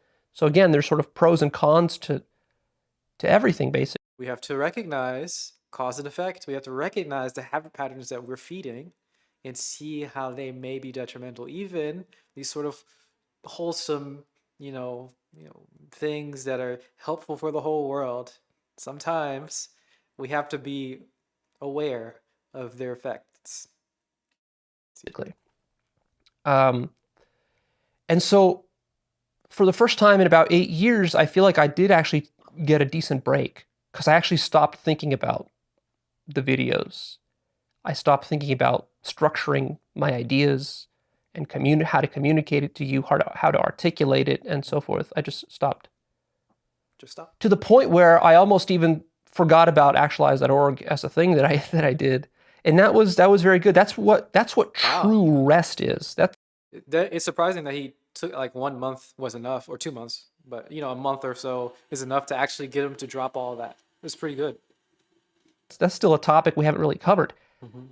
This is something for you to contemplate and think about as a sort of a homework assignment, extra credit, until I release a video on it, is contemplate what is rest. What does it mean to really rest? Because, our employers will give us time off sometimes, holidays. Sometimes you'll take a vacation, but you come back and you notice that you didn't really rest. Yep. The vacation could exhaust you more than your work. Yep. Depending on what kind of vacation you choose. Definitely, right? You want to be on vacation to do more things, right? You're gathering more and more experiences. I need to go on this vacation and we need to do this, we need to see that, we need to go here, we need to do, and there's no real rest, right? You need to rest from your senses, right? This is the big rest, the real rest. Rest from all senses, right? Because you drop plans for coming back. Yeah, I guess you drop the idea of even coming back, then it makes it much easier, definitely. You got to just drop it all. You got to at least have the ability to reference that habit or to bring back that habit, because you don't want to be stuck, always working, always on. You can't have that. It's unfortunate. You can't have that. What is rest? And then what is the contrast? Like we forget so often that rest is needed for your work, right? So it's hard to even really describe the way that we rest in terms of our work. We don't focus on the rest. Like we see work and then we see rest, and we kind of think of rest as a waste of time. Like we're wasting time by sleeping. But really, that sleeping should be to help your work, right? But then we don't want to be resting specifically only to help your work. You need to be working to help your rest, right? It's a whole interplay altogether. It's yin yang, but you want to see the yin yang, right? You want to see that your life and the work, the work and the rest, they aren't separated. They work together. They work intertwined. And if you hyper focus on one, or if you're doing one specifically for the other, that's too much lopsidedness, and that's going to cause too much tension, and that's going to break everything down, right? You can't live your life in order to rest, right? You can't rest in order to live your life. They both need to be working together. There needs to be a great, beautiful dance and interplay where they work in this nice harmony. Does that make sense? So I like to just flip it on its head and say everything is for rest, right? The reason why we live is to sleep. We can say something silly like that, just so we can get it in our minds, just so we can understand that, oh yeah, the way that we live affects the way that we sleep. And we already know the way that we sleep affects the way that we live. Hopefully we know that. So we can see that interplay. It's necessary. It's very necessary. And so the ability, especially if you want to be following your life purpose and you want to be very productive as a creator, as I encourage you guys to do, if you've taken my life purpose course, that I'm very big on that, being a massive value provider to mankind. To do that, you're going to have to work a lot, but you have to be careful, because if you work too much, it's going to backfire as things go full circle. It's going to backfire to the point where you burn out, and once you burn out, then counterintuitively, you're going to produce less work overall. In this process, because then it's going to take you a long time to heal yourself and to kind of get yourself back on track, or you might just get so disgusted with your projects and your mission that you quit altogether, which would be very bad. So you have to pace yourself carefully. It's like running a marathon. I know what that's like. Right? The fool just rushes out of the gate. At the marathon, the first mile, he's the fastest. But the ones who do the best at marathons, they know that you don't rush right out the gate. You pace yourself. And you're not the first one at the 1 mile mark. You might be towards the end, but it doesn't matter, because it's about long-term sustainability. And that's really a mindset that I want you to inculcate, to learn very deeply from me, is this mindset of sustainability in your life. Whatever you're doing in your life, you have to make sure that it's truly sustainable. Is the food you're eating, is it sustainable? Is the business you're running, is it sustainable? Is the number of hours that you're working, is it sustainable? And if it's not, I mean, you don't want to get paranoid and make sure you don't have to have everything literally be sustainable. You know, sometimes you can crunch, and sometimes you can work 60 hours a week, 80 hours a week, 100 hours a week if you're doing something important and whatever that needs it. Disagree. But that's, for a short period of time, because that's not sustainable. True. And so as you're structuring your business and so forth, for example, the first few years of your business, you might be working your ass off really hard to the exclusion of other things, including your health, your relationships, your family, your spirituality, even whatever. But you're doing that strategically because you know that, the first few years that's necessary to get your business rooted. And then after that, you can dial it back, ease up on the pedal. And then, once it's kind of self-sustaining, you can take some time off and work on other aspects of your life. So this is an important aspect of balance. We've talked about that in the past in one of my episodes about balance, understanding balance. And I talk about how balance is a dynamic thing. It's not a static thing. So I've been learning to rebalance myself. It's been very good and very healthy. Very good. Much needed time off. And in fact, I think going forward in the future, basically every year, I'm probably going to need to start to take 2 months off. The other reason being, 2 months out of the year, the other reason being is because the way it works for me is that the first few weeks of my break, that's just me sort of detoxing from the everyday grind. It just takes a few weeks for that to happen for me. Then once that happens, I finally relax. I get all that crap out of my mind, all the work stuff out of my mind. And then that's when my mind becomes truly the most creative. That's when I get my best insights, my best ideas, and so forth. And so Tired of the everyday grind? there's a sort of also paradoxical, counterintuitive trade-off between working really hard and producing a lot of results, which is what you see. So when you see me pumping out videos very steadily every week for a whole year, that's me just pumping out results. And for you, that's great because that's all you see of my work, really. Definitely, Anna seems to be much more in the moment than Leo. Their teaching styles are vastly different, and I think she does like direct teaching. It's like she she does direct path teaching too, but she does direct teaching like with consulting with people individually, one-on-one. I think that's her main style, and then the YouTube videos are just extra inspiration, sort of, kind of flippant. I don't know if there's any regular schedule. She doesn't really seem to prepare very much for it. I like the spontaneity, definitely, but very different styles here. She's not really building up a framework or a path for anybody. It's just direct. All we have is boundless love. So yeah, very different. That's the visible part. That's sort of like the part of the tree, the apple tree, that is the apples themselves. And so if all you care about is just, if you're starving, all you want is apples, then you're not even going to care about the tree. You're not going to care about the health of the leaves. You're not going to care about the trunk and any kind of diseases that are growing on it, mold and so forth. And you're not going to care about the root system. Mm-hmm. All you care about is the fruits. But of course, that's very short-sighted and silly. Very short-sighted. Remember, this is a non-dual teaching generally, mostly. There's no separation here. No separation between this and that. Because the fruits only come from a healthy tree if all the other parts are working properly. Cannot neglect it. So the trade-off here, and I think you'll notice this as well if you're a highly creative person, is that you're most creative when you're relaxed and you're not actually trying to be creative. That's sometimes when you get your best ideas, like in the shower or just driving to the grocery store or whatever. And there's no demand placed upon you to like, hey, deliver on this deadline by next week. True. When you're trying to deliver upon a deadline, in a certain sense, it's good to have deadlines because they force you to be practical and to actually get your fluffy ideas into something concrete, tangible, and ship it out there for the world. That's very important. So I'm not dismissing that. You need to care about those things. But at the same time, if all you do is you become this work robot, and the word robot, this is where the word robot comes from? It actually comes from Russian. Robots. In Russian, they have a word called rabota, which means work. And robot is just robot. Robot. Yeah. Rabota. Robot. From that And in Russian, of course, they have the word robot, which is robot. robots. So the English language sort of stole it from the Russians. Stole it. And Oh my goodness. and in Russian, rabota just means work. So a robot is just someone who just does work.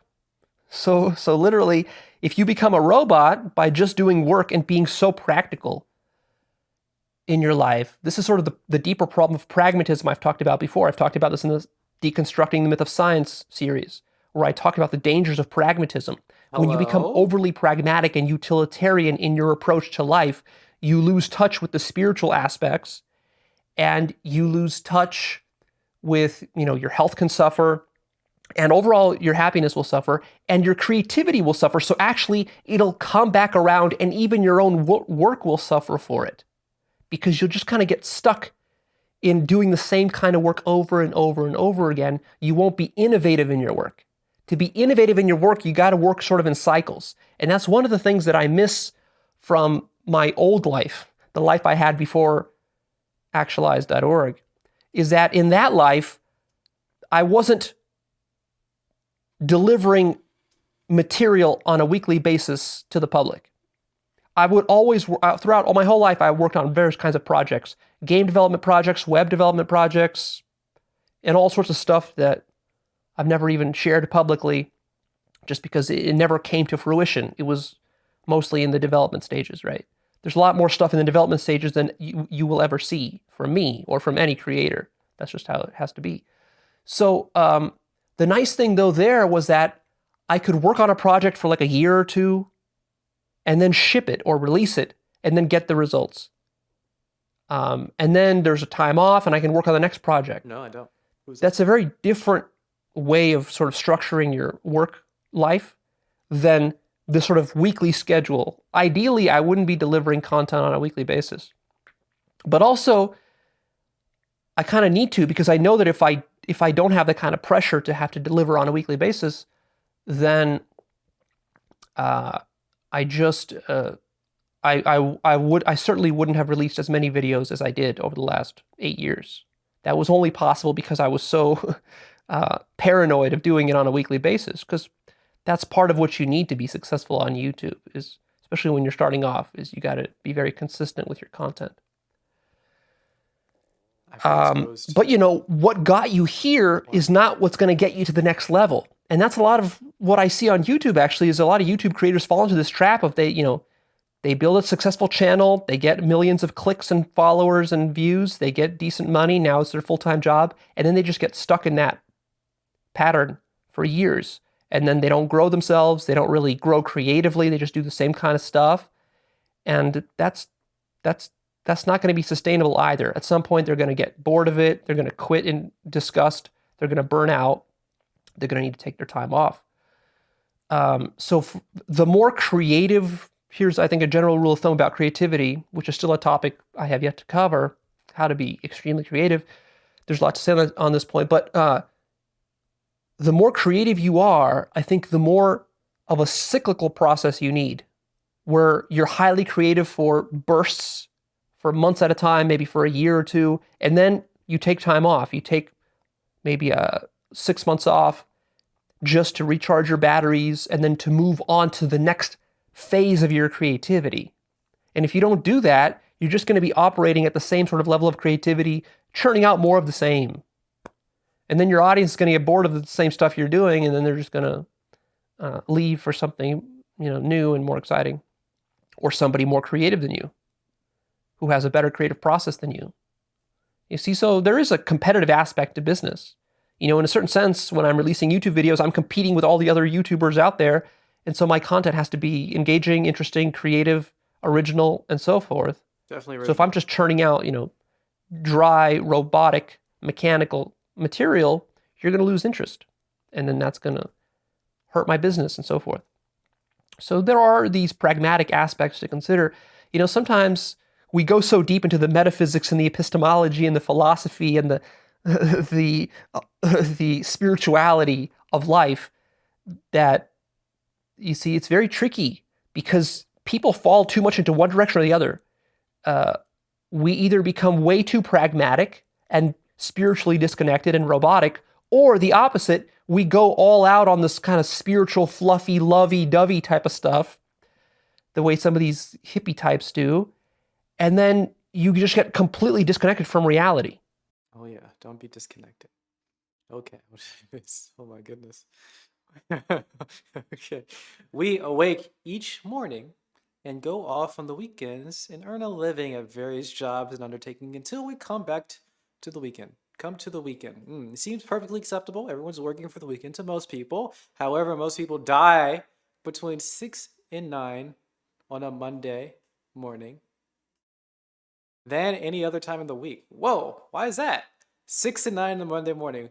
Translation, a wake is a funeral party for the dead. A mourning is a state when you're afraid to wake. And you would have to be in a weekdays to earn the living. Earns are used for ashes. Okay, I got a problem with the puns. So I'm a little triggered, honestly, by using mourn and wake and earn and all this other nonsense. We call our jobs undertakings. Oh, was it the same thing? We call our jobs undertakings.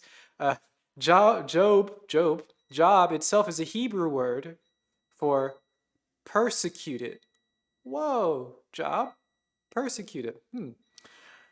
What we get at the end of this perverse bargain with life is the weekend. The weekend. Is that another pun, or is that just what the word means? I don't know.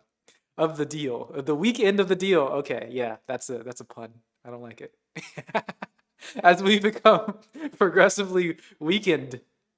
Another pun. Weekend. We get the weekend. We get the weekend for the weekend, and we get weakened ourselves as we become progressively weakened ourselves. So our most prevalent greeting to each other is hello. The reversed is oh hell. Wow. This guy can't help himself with the puns. Whoever this is, I don't know who wrote it. They just can't help themselves. At first, I suspected the hands of collusion entangling the language to foster illusion. I think it quite true that a culture theology, it has a great deal to do with the word's etymology. Whoa, a cultural theology has a lot to do with the word's etymology. Wow. How it evolves over time to combine incompatible meanings that they may undermine the original thoughts it has to mean to define. I don't think it's planned, for the thing that I find is the light concepts can gravitate towards the same sound and vibrate at the rate of our thoughts designate. Wow. Because words are electromagnetic vibrations whose fine alphabetic tintillations, what the heck, can take on a tint of our true expectations. Wow. Which they then imprint on our metal of mind, causing sounds to adhere. Wow. When they are of the same kind. From Laurel, Africa, or Laurel, Irika? Wow. What a thing. What the is the correct answer to that? There is a lot of wordplay in the English language. He said the Russian robot came from Russian. Yes, yeah, he did. Robot that did come from Russian. I guess it did let a etymology slide through. All right, no etymology here, no etymology allowed, no puns allowed. All right, words mean what they mean. We don't need to go back into the karma of it. That's all nonsense, okay? Also, I have to get some food. Guys, wow, quick break time. Wow. What? I mean, I thought it was interesting though. Yeah, working sucks. Working sucks, all right? We don't have to do wordplay to say it. You just say it. Working sucks, all right? I'm getting some food.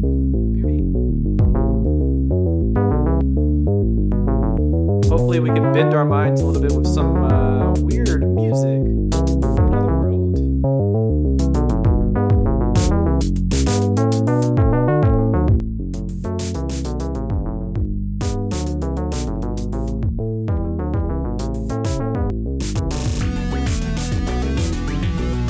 space robots. Whoa.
not a music stream.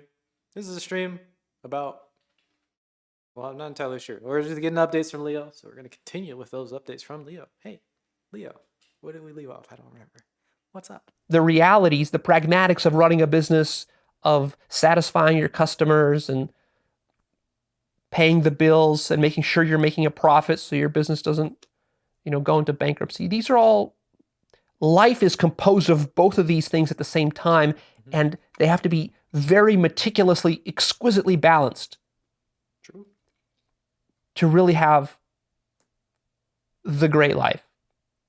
Otherwise, you're going to become either a workaholic or you're going to become a pot-smoking hippie that just trips on psychedelics all the time. That's me. And isn't able to pay his bills because he isn't able to show up on time to his business, wake up in the morning on a schedule and get work done, publish it, and satisfy customers and get them to pay, or even to have cares about money and finances and other things like this. So balancing those two is very difficult. And most people are either in one side or the other side, and they swing their pendulum too much, they overcompensate. So balancing that is, again, it's something like a trial and error process that you're going to have to learn throughout your life as a creator. There's no way that I can explain to you exactly how to strike this balance in your life. You're going to have to learn it in the same way that if we're talking about how to surf, I can't logically tell you how to balance yourself on a surfboard because it all depends on the wave you're riding on, the kind of water, the weather, the location, the beach you're on, the skill level you have, and all these other factors. You're dynamically balancing on a surfboard. So what you're really learning in life is how to balance well. Like surfing, you're learning how to surf the complex waves of life. One of these waves is your career, your finances. Another wave is your relationships. Another wave is your health. Another wave is your spirituality and all these things. And really, to truly be spiritual with a capital S, you have to learn how to surf well on all of these different waves. And if you're just surfing on the spirituality wave and none of the other waves, you might think, oh, I'm being very spiritual, but actually you're not being very spiritual. You're being spiritual with a sort of a lowercase s. That's that Advaita trap that we like to talk about a lot of times here. Don't do that. You're being spiritual as an act within a certain restricted domain, but your spirituality is not feeding into and informing all the other aspects of your life, which are inevitably there. You can't just surf on the spirituality wave your whole life. You have to, because you're going to have relationships, you're going to have family issues, you're going to have health issues, you're going to have financial issues. So you're going to be forced to surf on those waves anyway, so you might as well learn how to surf on them with exquisite balance. And then that would be the holistic spirituality that we're really going for. So I've been sort of decompressing, and as I did that, I was getting more creative ideas and so forth than I've had in a long time, which is very good. And I noticed myself just becoming happier. Awesome. I'm actually not happy when I'm working. I'm most happiest when I'm under no pressure to perform or to deliver any kind of result. Same. Because as soon as you're pressured to deliver a result, already there's that corrupting influence. There's sort of a corrupting influence there of the pragmatics of delivering the result interferes with the purely creative process that's there. But also it's necessary, because otherwise you're just going to be living in your fantasy land ideas all the time and you're not going to produce anything. So striking that balance is important. So I've been resting. And actually, the other thing that I notice is that, at least for me, when I rest, and I probably assume it works this way for everybody, but when you rest, truly rest, take your mind off a thing, it generates a sort of contrast between this new mode of being and the old mode of being, And that contrast by itself creates a distinction, which allows you, like we talked about in that episode, learning equals distinctions. Remember that episode? If I want to be happy when I'm working, then I'm happy. Oh yeah. If I'm not intentional, I may be happy and I may be upset. Yeah, exactly. It's very easy. I think it's pretty trivially easy to be happy if you want to be happy, right? But you have to want to. And you can do it. And I guess the goal is to develop that habit pattern so when you're not thinking about it, you can just be happy all the time. But sometimes that habit falls away and you may or may not be happy.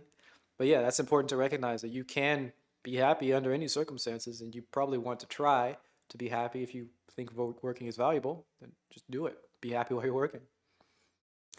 You don't have to totally, you don't have a totally crap job, so it's easy. Yeah. There are circumstances where it's easier because there's that push and pull of you can be happy under any circumstance. Like you could be happy under any circumstance, but you kind of have to want to be happy under any circumstance, right? Do you have that sort of there's a little bit of a push and pull there.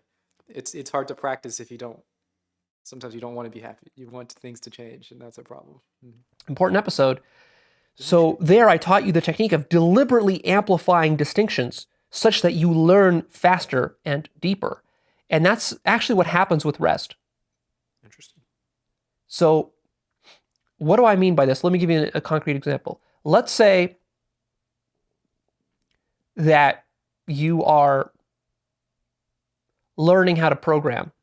Okay. You might think that the best way to learn how to program is just to sit for the next 5 years and just program every single day for 8 hours a day for 5 years straight. And in this way, you're going to maximize your understanding of programming. So that's one, method A. And method B would be that let's say you work for 10 months on programming, and then you take 2 months off and you don't program anything at all. And you don't even allow yourself to think about programming for those 2 months. And instead you go have sex, you go party, you go drinking, you do some psychedelics, you travel around the world, you go surfing on the beach and play some sports and do this. And then you come back. Okay. After 2 months of that, and then you do 10 more months of programming. So what you'll notice is that with this method, so I'm willing to bet only have sex for 2 months out of the year. Only time it's acceptable. This is such a weird way to put it, but I mean, I guess he's got some sort of point. But like, cross training is very important. Resting is very important. Right? Cross training and rest will help you with your thing, whatever the thing is that you're doing. Also, you don't want to be hyper focused on the thing that you're doing. So you don't want to cross train in order to be better at the thing that you're doing. You want to cross train in order to be like good at whatever you're cross training at. That's also important too. And you want to rest in order to rest because your rest is important too. So all of these things need to be working together. Definitely. Super helpful. that you'll actually become a better programmer. Because not just a better programmer, but also a better human, which is even more important. Because, well, first of all, your life is going to be more well-rounded. So you're just going to be happier in that way. Also, your passion for programming will get rekindled. If you truly like programming, it'll get rekindled by taking 2 months off, because now you're going to be a little bit thirsty to get back into programming. Mm-hmm. So there's that aspect. And then the other aspect is the distinction aspect. So there's going to be a sharp distinction created in two modes of being, your programmer mode and your non-programmer mode. And when you're in your non-programmer mode, you're actually further away. Now you are able to gain perspective because you're able to step outside of the mode you used to be in, and you're able to look at it from a higher elevation. And this is actually what allows you to develop consciousness. That's very important. Oh, that's so if you want to become a conscious programmer, this would be the way to do it. If you want to be an unconscious programmer, just sit and program every single day without any breaks. Wow. Then yeah, that's a good way to put it. I've never thought about that. Look what you got. Whoa. Wow. Whoa. wait, did I miss something? Wow. Wow. We love our emotes here. Beautiful. Unexpected. Oh no, welcome back. When when will I be able to attend my silent retreats? I didn't wait. When will you be able to attend my silent retreats? Oh, I don't know about that. I don't know if I'll ever have any retreats. I'm not sure. What is that a reward for? You gotta, you gotta help me out. I'm not very versed in Twitch.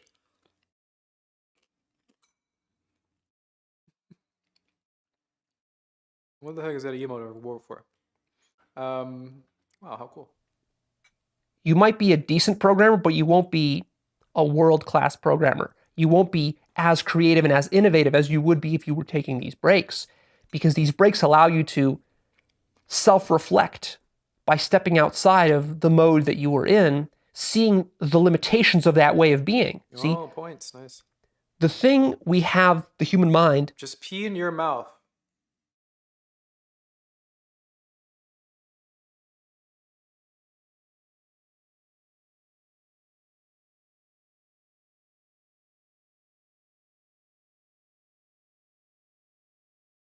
DMs are open. this is a general problem I've talked about before, the thing that the human mind has the most difficulty understanding is its own self, because it's standing in the place where it needs to look. It's almost like when you're standing in a room, it's easy to see everything in the room except that part of you that's right under your feet. That's the hardest part to see. So this is sort of the strange loopy nature of what we're doing here, is we're trying to use the mind to understand the mind. The universe is trying to understand itself throughout this whole process that we're doing as you're self-actualizing and growing and developing yourself. And so to actually grow as a programmer, you have to step outside of being a programmer to be able to look down upon it to see what mistakes you were making, ways you could improve it, optimize it, how That's a you could very be good more way of putting creative and so forth. You can't really do that when you're enmeshed in the middle of a big programming project. Very good way to put it. True. But this isn't just for programming, this is for anything. Writing, filmmaking, YouTubing, whatever kind of work you're going to do. And even I've noticed this very interestingly with meditation. In the past, when I first started meditating, I was very strict about it because I knew that I would be lazy and slack off if I wasn't strict. So I was so strict that I forced myself to meditate every single day, rain or shine, healthy or sick, for like over 5 years. Didn't miss a single day. And then I kind of backed off on it and let it go. And now I miss meditation days frequently.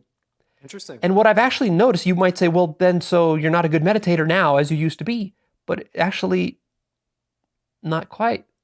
You're not actually meditating. You're trying to meditate, which is a subtle but important distinction. Yeah. You can So also just have- sometimes, you can also just have different types of meditations where you don't, you have the very effortful meditations there are, and you can just do the not so effortful meditations. And of course, you don't need to meditate for a particular length of time, particular position, so on and so forth. But yeah, I like this idea very much. You don't want to be too constricted, making sure that you're rigid in a particular way. Not always, not for everybody. Some people can do that. Some people need to do that, but not necessary. like, if I go and play video games for 100 hours, do like a major video game marathon or something, which I did a bit of over this break. I usually don't play games anymore, but I did play games over this break, quite a bit actually, Interesting. just because I haven't played them in a long time. There was a lot of interesting stuff out there that I hadn't seen or tried, and also because I wanted to really, give myself a break. Because if I'm not doing other stuff, I'm contemplating life and generating these insights. So it's kind of hard to get away from it. It is sort of a blessing and a curse. And you'll find that with many things in life, your greatest strengths are also going to be some of your biggest weaknesses. You'll find that. Whatever you're good at, like if you're really good at writing, I guarantee you, as great as that is in your life, even if you use that to publish many books and make millions of dollars selling amazing books, it's going to become a curse for you. It's going to become like an addiction. It's going to be hard to stop that. Likewise, if you're great at I don't know, business, like Jeff Bezos or Elon Musk, they're addicted to it. These guys are completely addicted to it. For them, the hardest thing in life to do would be to stop doing business. See, good luck convincing Elon Musk to stop doing business. And in Working fact, addiction. that's exactly what he should do. For him to grow the most as a human being, We've got working addiction, we've got meaning addiction, we've got problems. Sometimes. Don't fall into it. just walk away from all his businesses. Walk away. See, that's the last thing on earth he would want to do. And he would have a bunch of excuses and justifications in his mind for why, oh, no, you can't do that. Leo, I'm doing something important for the world. We're launching rockets and doing electric cars. The world needs me to do all these things. And, this money that I have shouldn't go to waste. I mean, I believe he's coming from a good place, from a genuine place of good intentions, wanting to help mankind. But for him personally to develop and to grow spiritually, he'd have to walk away from that. It's difficult to do. Of course, for me, it's difficult to walk away from actualize.org. That's obvious. That's not something I just learned recently. That was obvious to me from the very beginning, that my work is sort of my greatest strength and also my greatest weakness. You're going to find this with almost anything in life. Like if you're an introvert, that's a great strength, but also there's a great weakness there. If you're an extrovert, that's also a great strength, but also there's a weakness there that you will discover as you live that kind of life. So,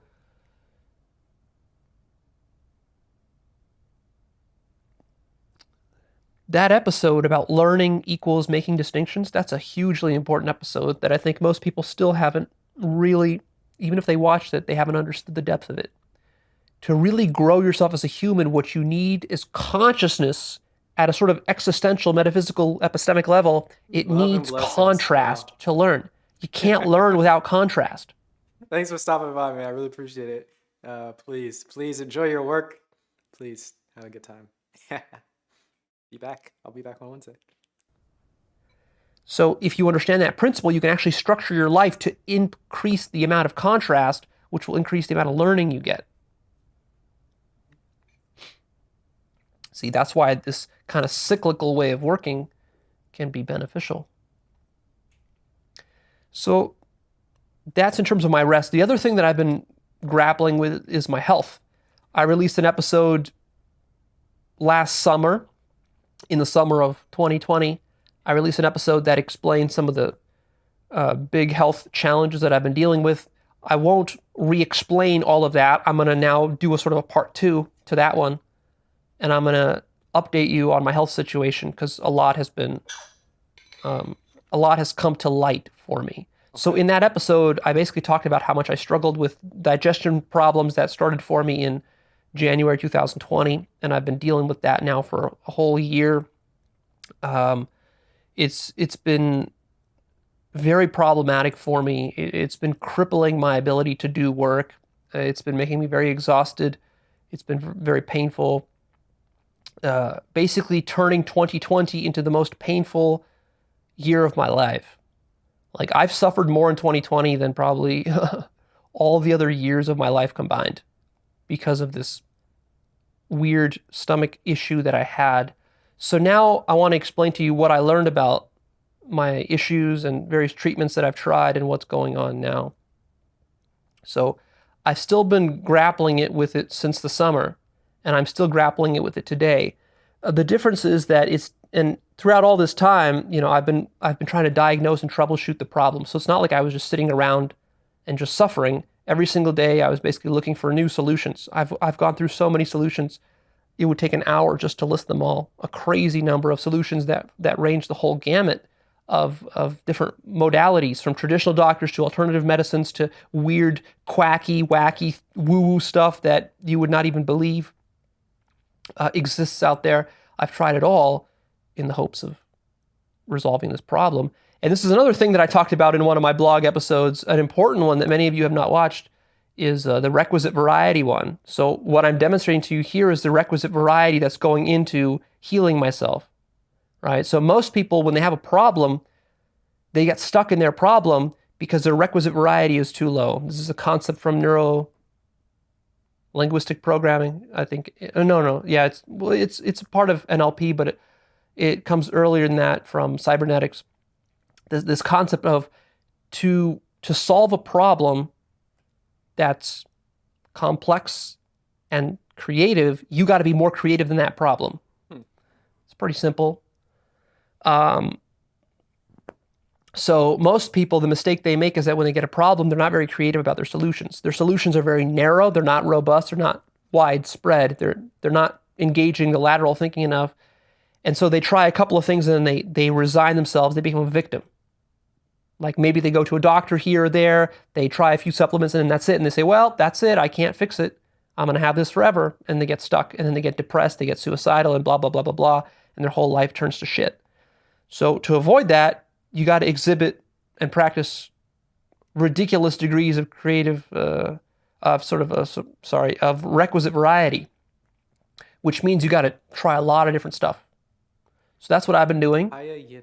Sure. And I've been running a lot of different tests, experimenting with different diets. I've tried every possible diet. I've tried probably close to 100 different supplements, read books and articles and this and that and, whatever, trying to diagnose. Because I didn't even know what was causing it. I thought maybe it was a spiritual problem. Maybe it was related to my awakenings. Maybe it was related to psychedelic use. Maybe it was related to food. Maybe it was related to various kinds of genetic conditions that I have, or whatever. So here's what I discovered. I did various tests and I discovered that I have SIBO, small intestinal bacterial overgrowth. SIBO, SIBO. So what this is this is not a foreign bacteria in your gut. This is your natural bacteria. So your gut, if you don't know, your large and small intestines and your stomach even, they have bacteria in them. A lot of different strains of bacteria. Most of them are healthy, and when they're in proper balance and alignment, you don't even know they're there, and they help you digest food and everything works fine. You don't even know it's happening. But what can happen is that your bacteria ecosystem can get thrown out of whack for many different reasons.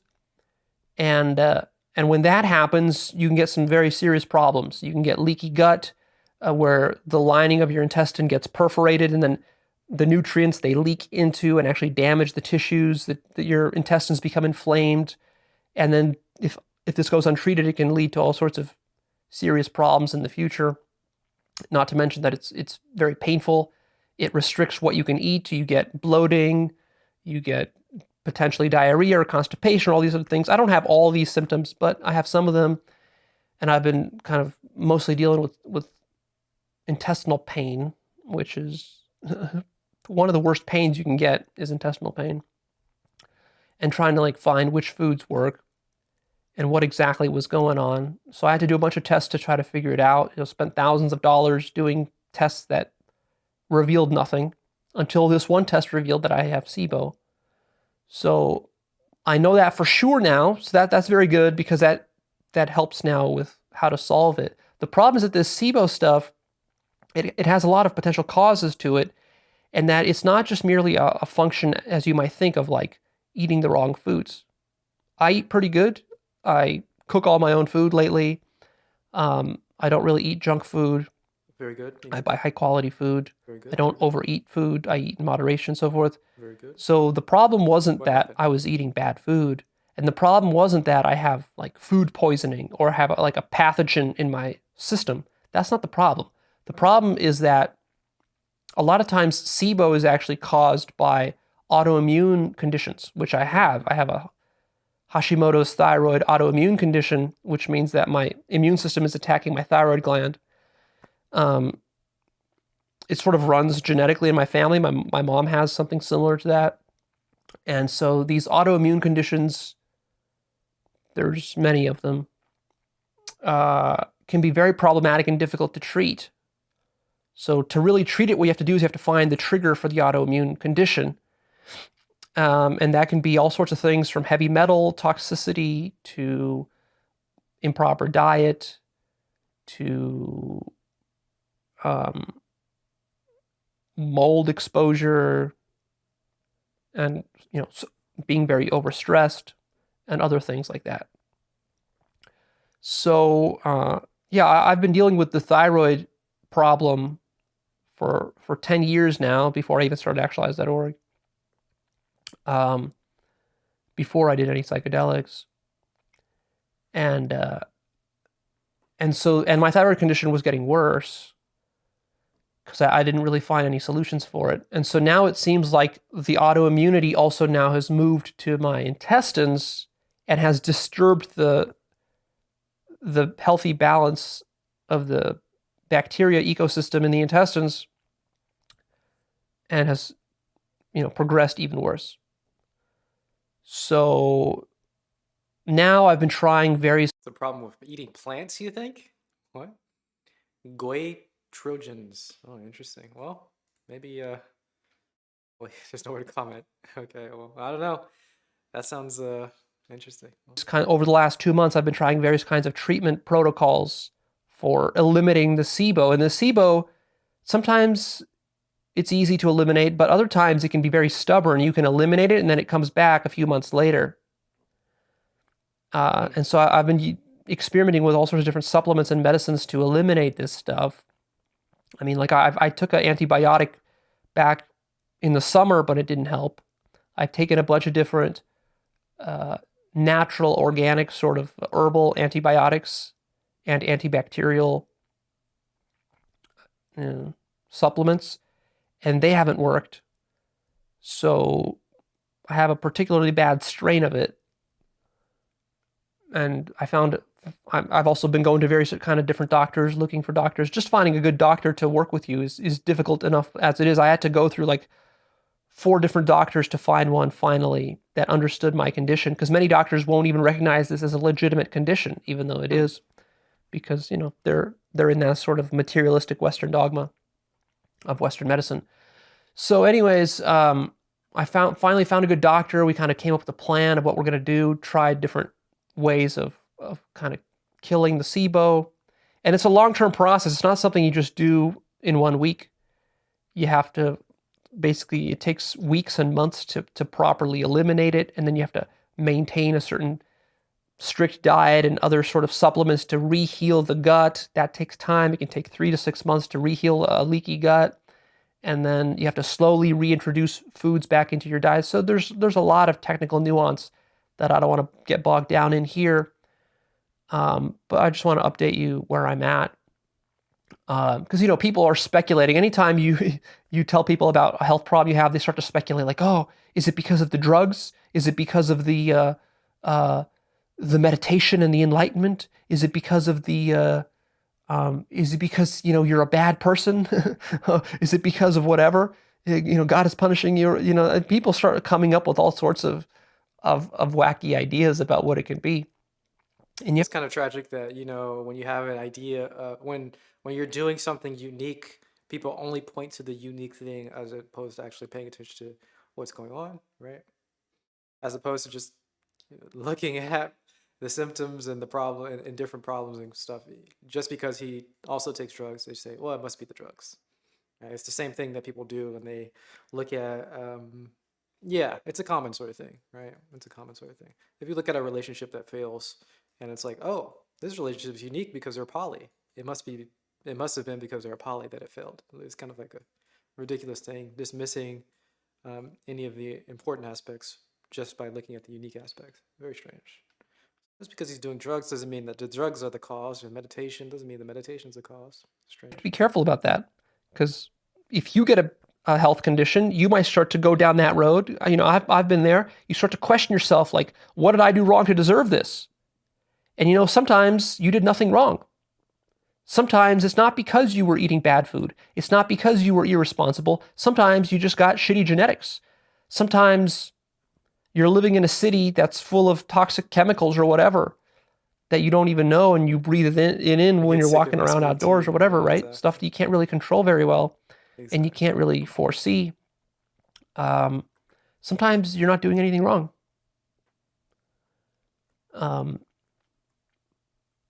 And that's part of life. Not everything has this sort of preordained spiritual godly reason the way that sometimes we tend to think. I mean, ultimately it does, but in the relative domain that we're talking about, just in the domain of fixing your health, being enlightened doesn't mean you're going to have perfect health. So forget about that idea right now. If you think that, being highly spiritual means that God will never punish you with some nasty disease or food poisoning or SIBO or cancer, you're dead wrong. Dead wrong. It can certainly happen, and you can certainly have bad genetics, and genetics still play a factor, even though the brain is imaginary and genes and DNA it's technically all imaginary, but within the dream that we're in, and we're talking about relative to the dream we're in, it's real relative to the dream. Now, in the larger absolute sense, it's not real, but, within the dream in which I am making videos for you, when the videos stop being released because I'm in too much pain to focus on creating videos consistently and I'm too tired to do it and I can't physically do it, this is all part of the dream, you see. For Leo to be able to make his imaginary videos for your imaginary enjoyment and benefit, I have to resolve my imaginary health problems. That's how it works. Don't get confused between the relative and absolute domains. See, in the absolute sense, my SIBO doesn't matter because I could die tomorrow and it wouldn't matter. It wouldn't make any difference if I died tomorrow. But it would make a difference for you if what you care about is consuming my videos and getting personal insights from them and using them in this selfish way. So in that sense, it does matter. And it also matters to me if I have to pay my electric bill, because, the electric bill doesn't just happen for free. The electric company, even though the electric company is imaginary, it still wants its imaginary bills paid with imaginary money. That has to be made by running an imaginary business, by teaching imaginary people. So see, it all works by virtue of the fact that it is all imaginary.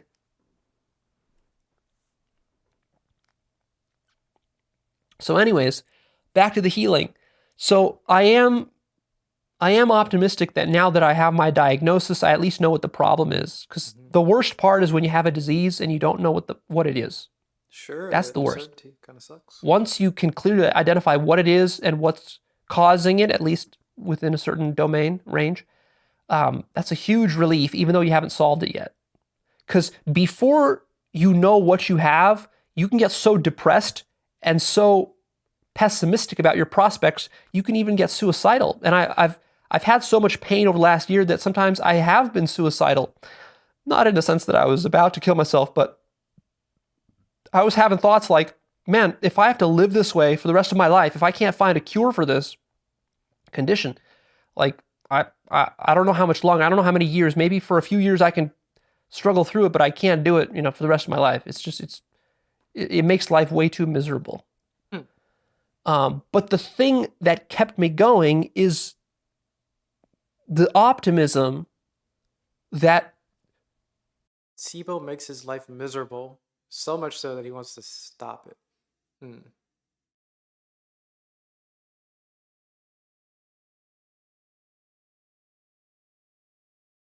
Hmm.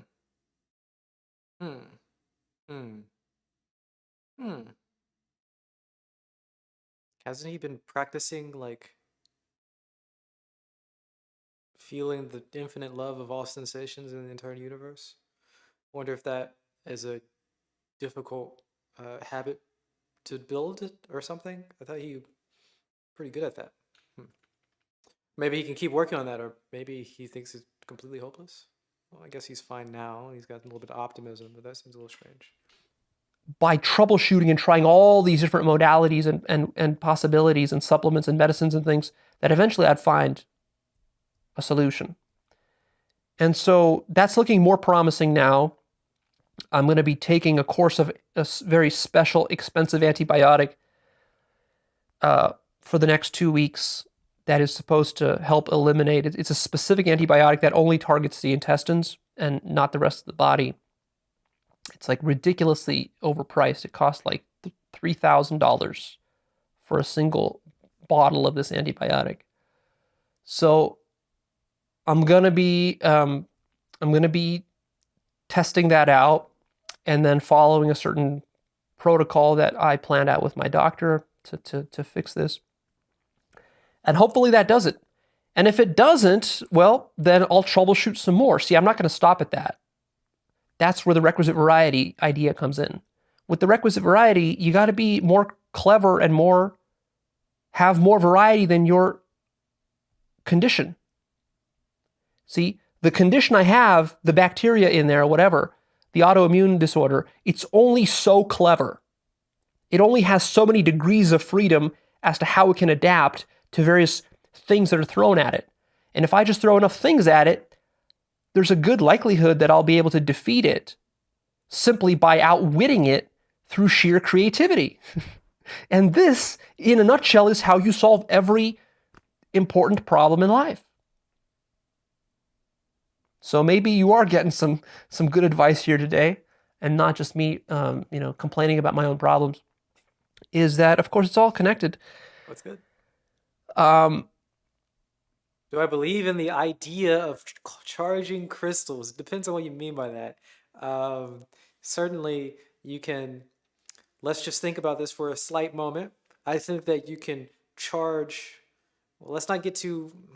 I don't know how to say it without weird language. Let's try to not use the weird language. I feel like you can get into. You can develop an association with certain places and certain objects that will induce habitual mindsets. Maybe we'll say something like that. For example, if you walk into a bathroom, you're gonna have to pee more, right? So you can do that, right? That happens when you go to the bathroom. Like if you walk into your bathroom, you're probably gonna have to pee more. It's because if we want to be spiritual about it, we can say the energy of your bathroom is charged with peeing, right? I think that idea can be very easily put into anything else. And you can charge the energy of a room to be a particular type of energy. So you can make let's say your meditation room be charged with the energy of meditation. So whenever you go into your meditation room, you feel like meditated, right? And then you can have the same sort of thing with your crystals. Whenever you have your rose quartz, whenever you have your nice little, cute little pink rose quartz things, you can say, I feel love, wow, because, I've charged the energy of the rose quartz just because I've, associated with that thing. And of course you can offset it then. Now you have other people who have assigned a particular meaning to a particular crystals, and then you can, So yes, but it's not quite as magical as it may seem, I don't think.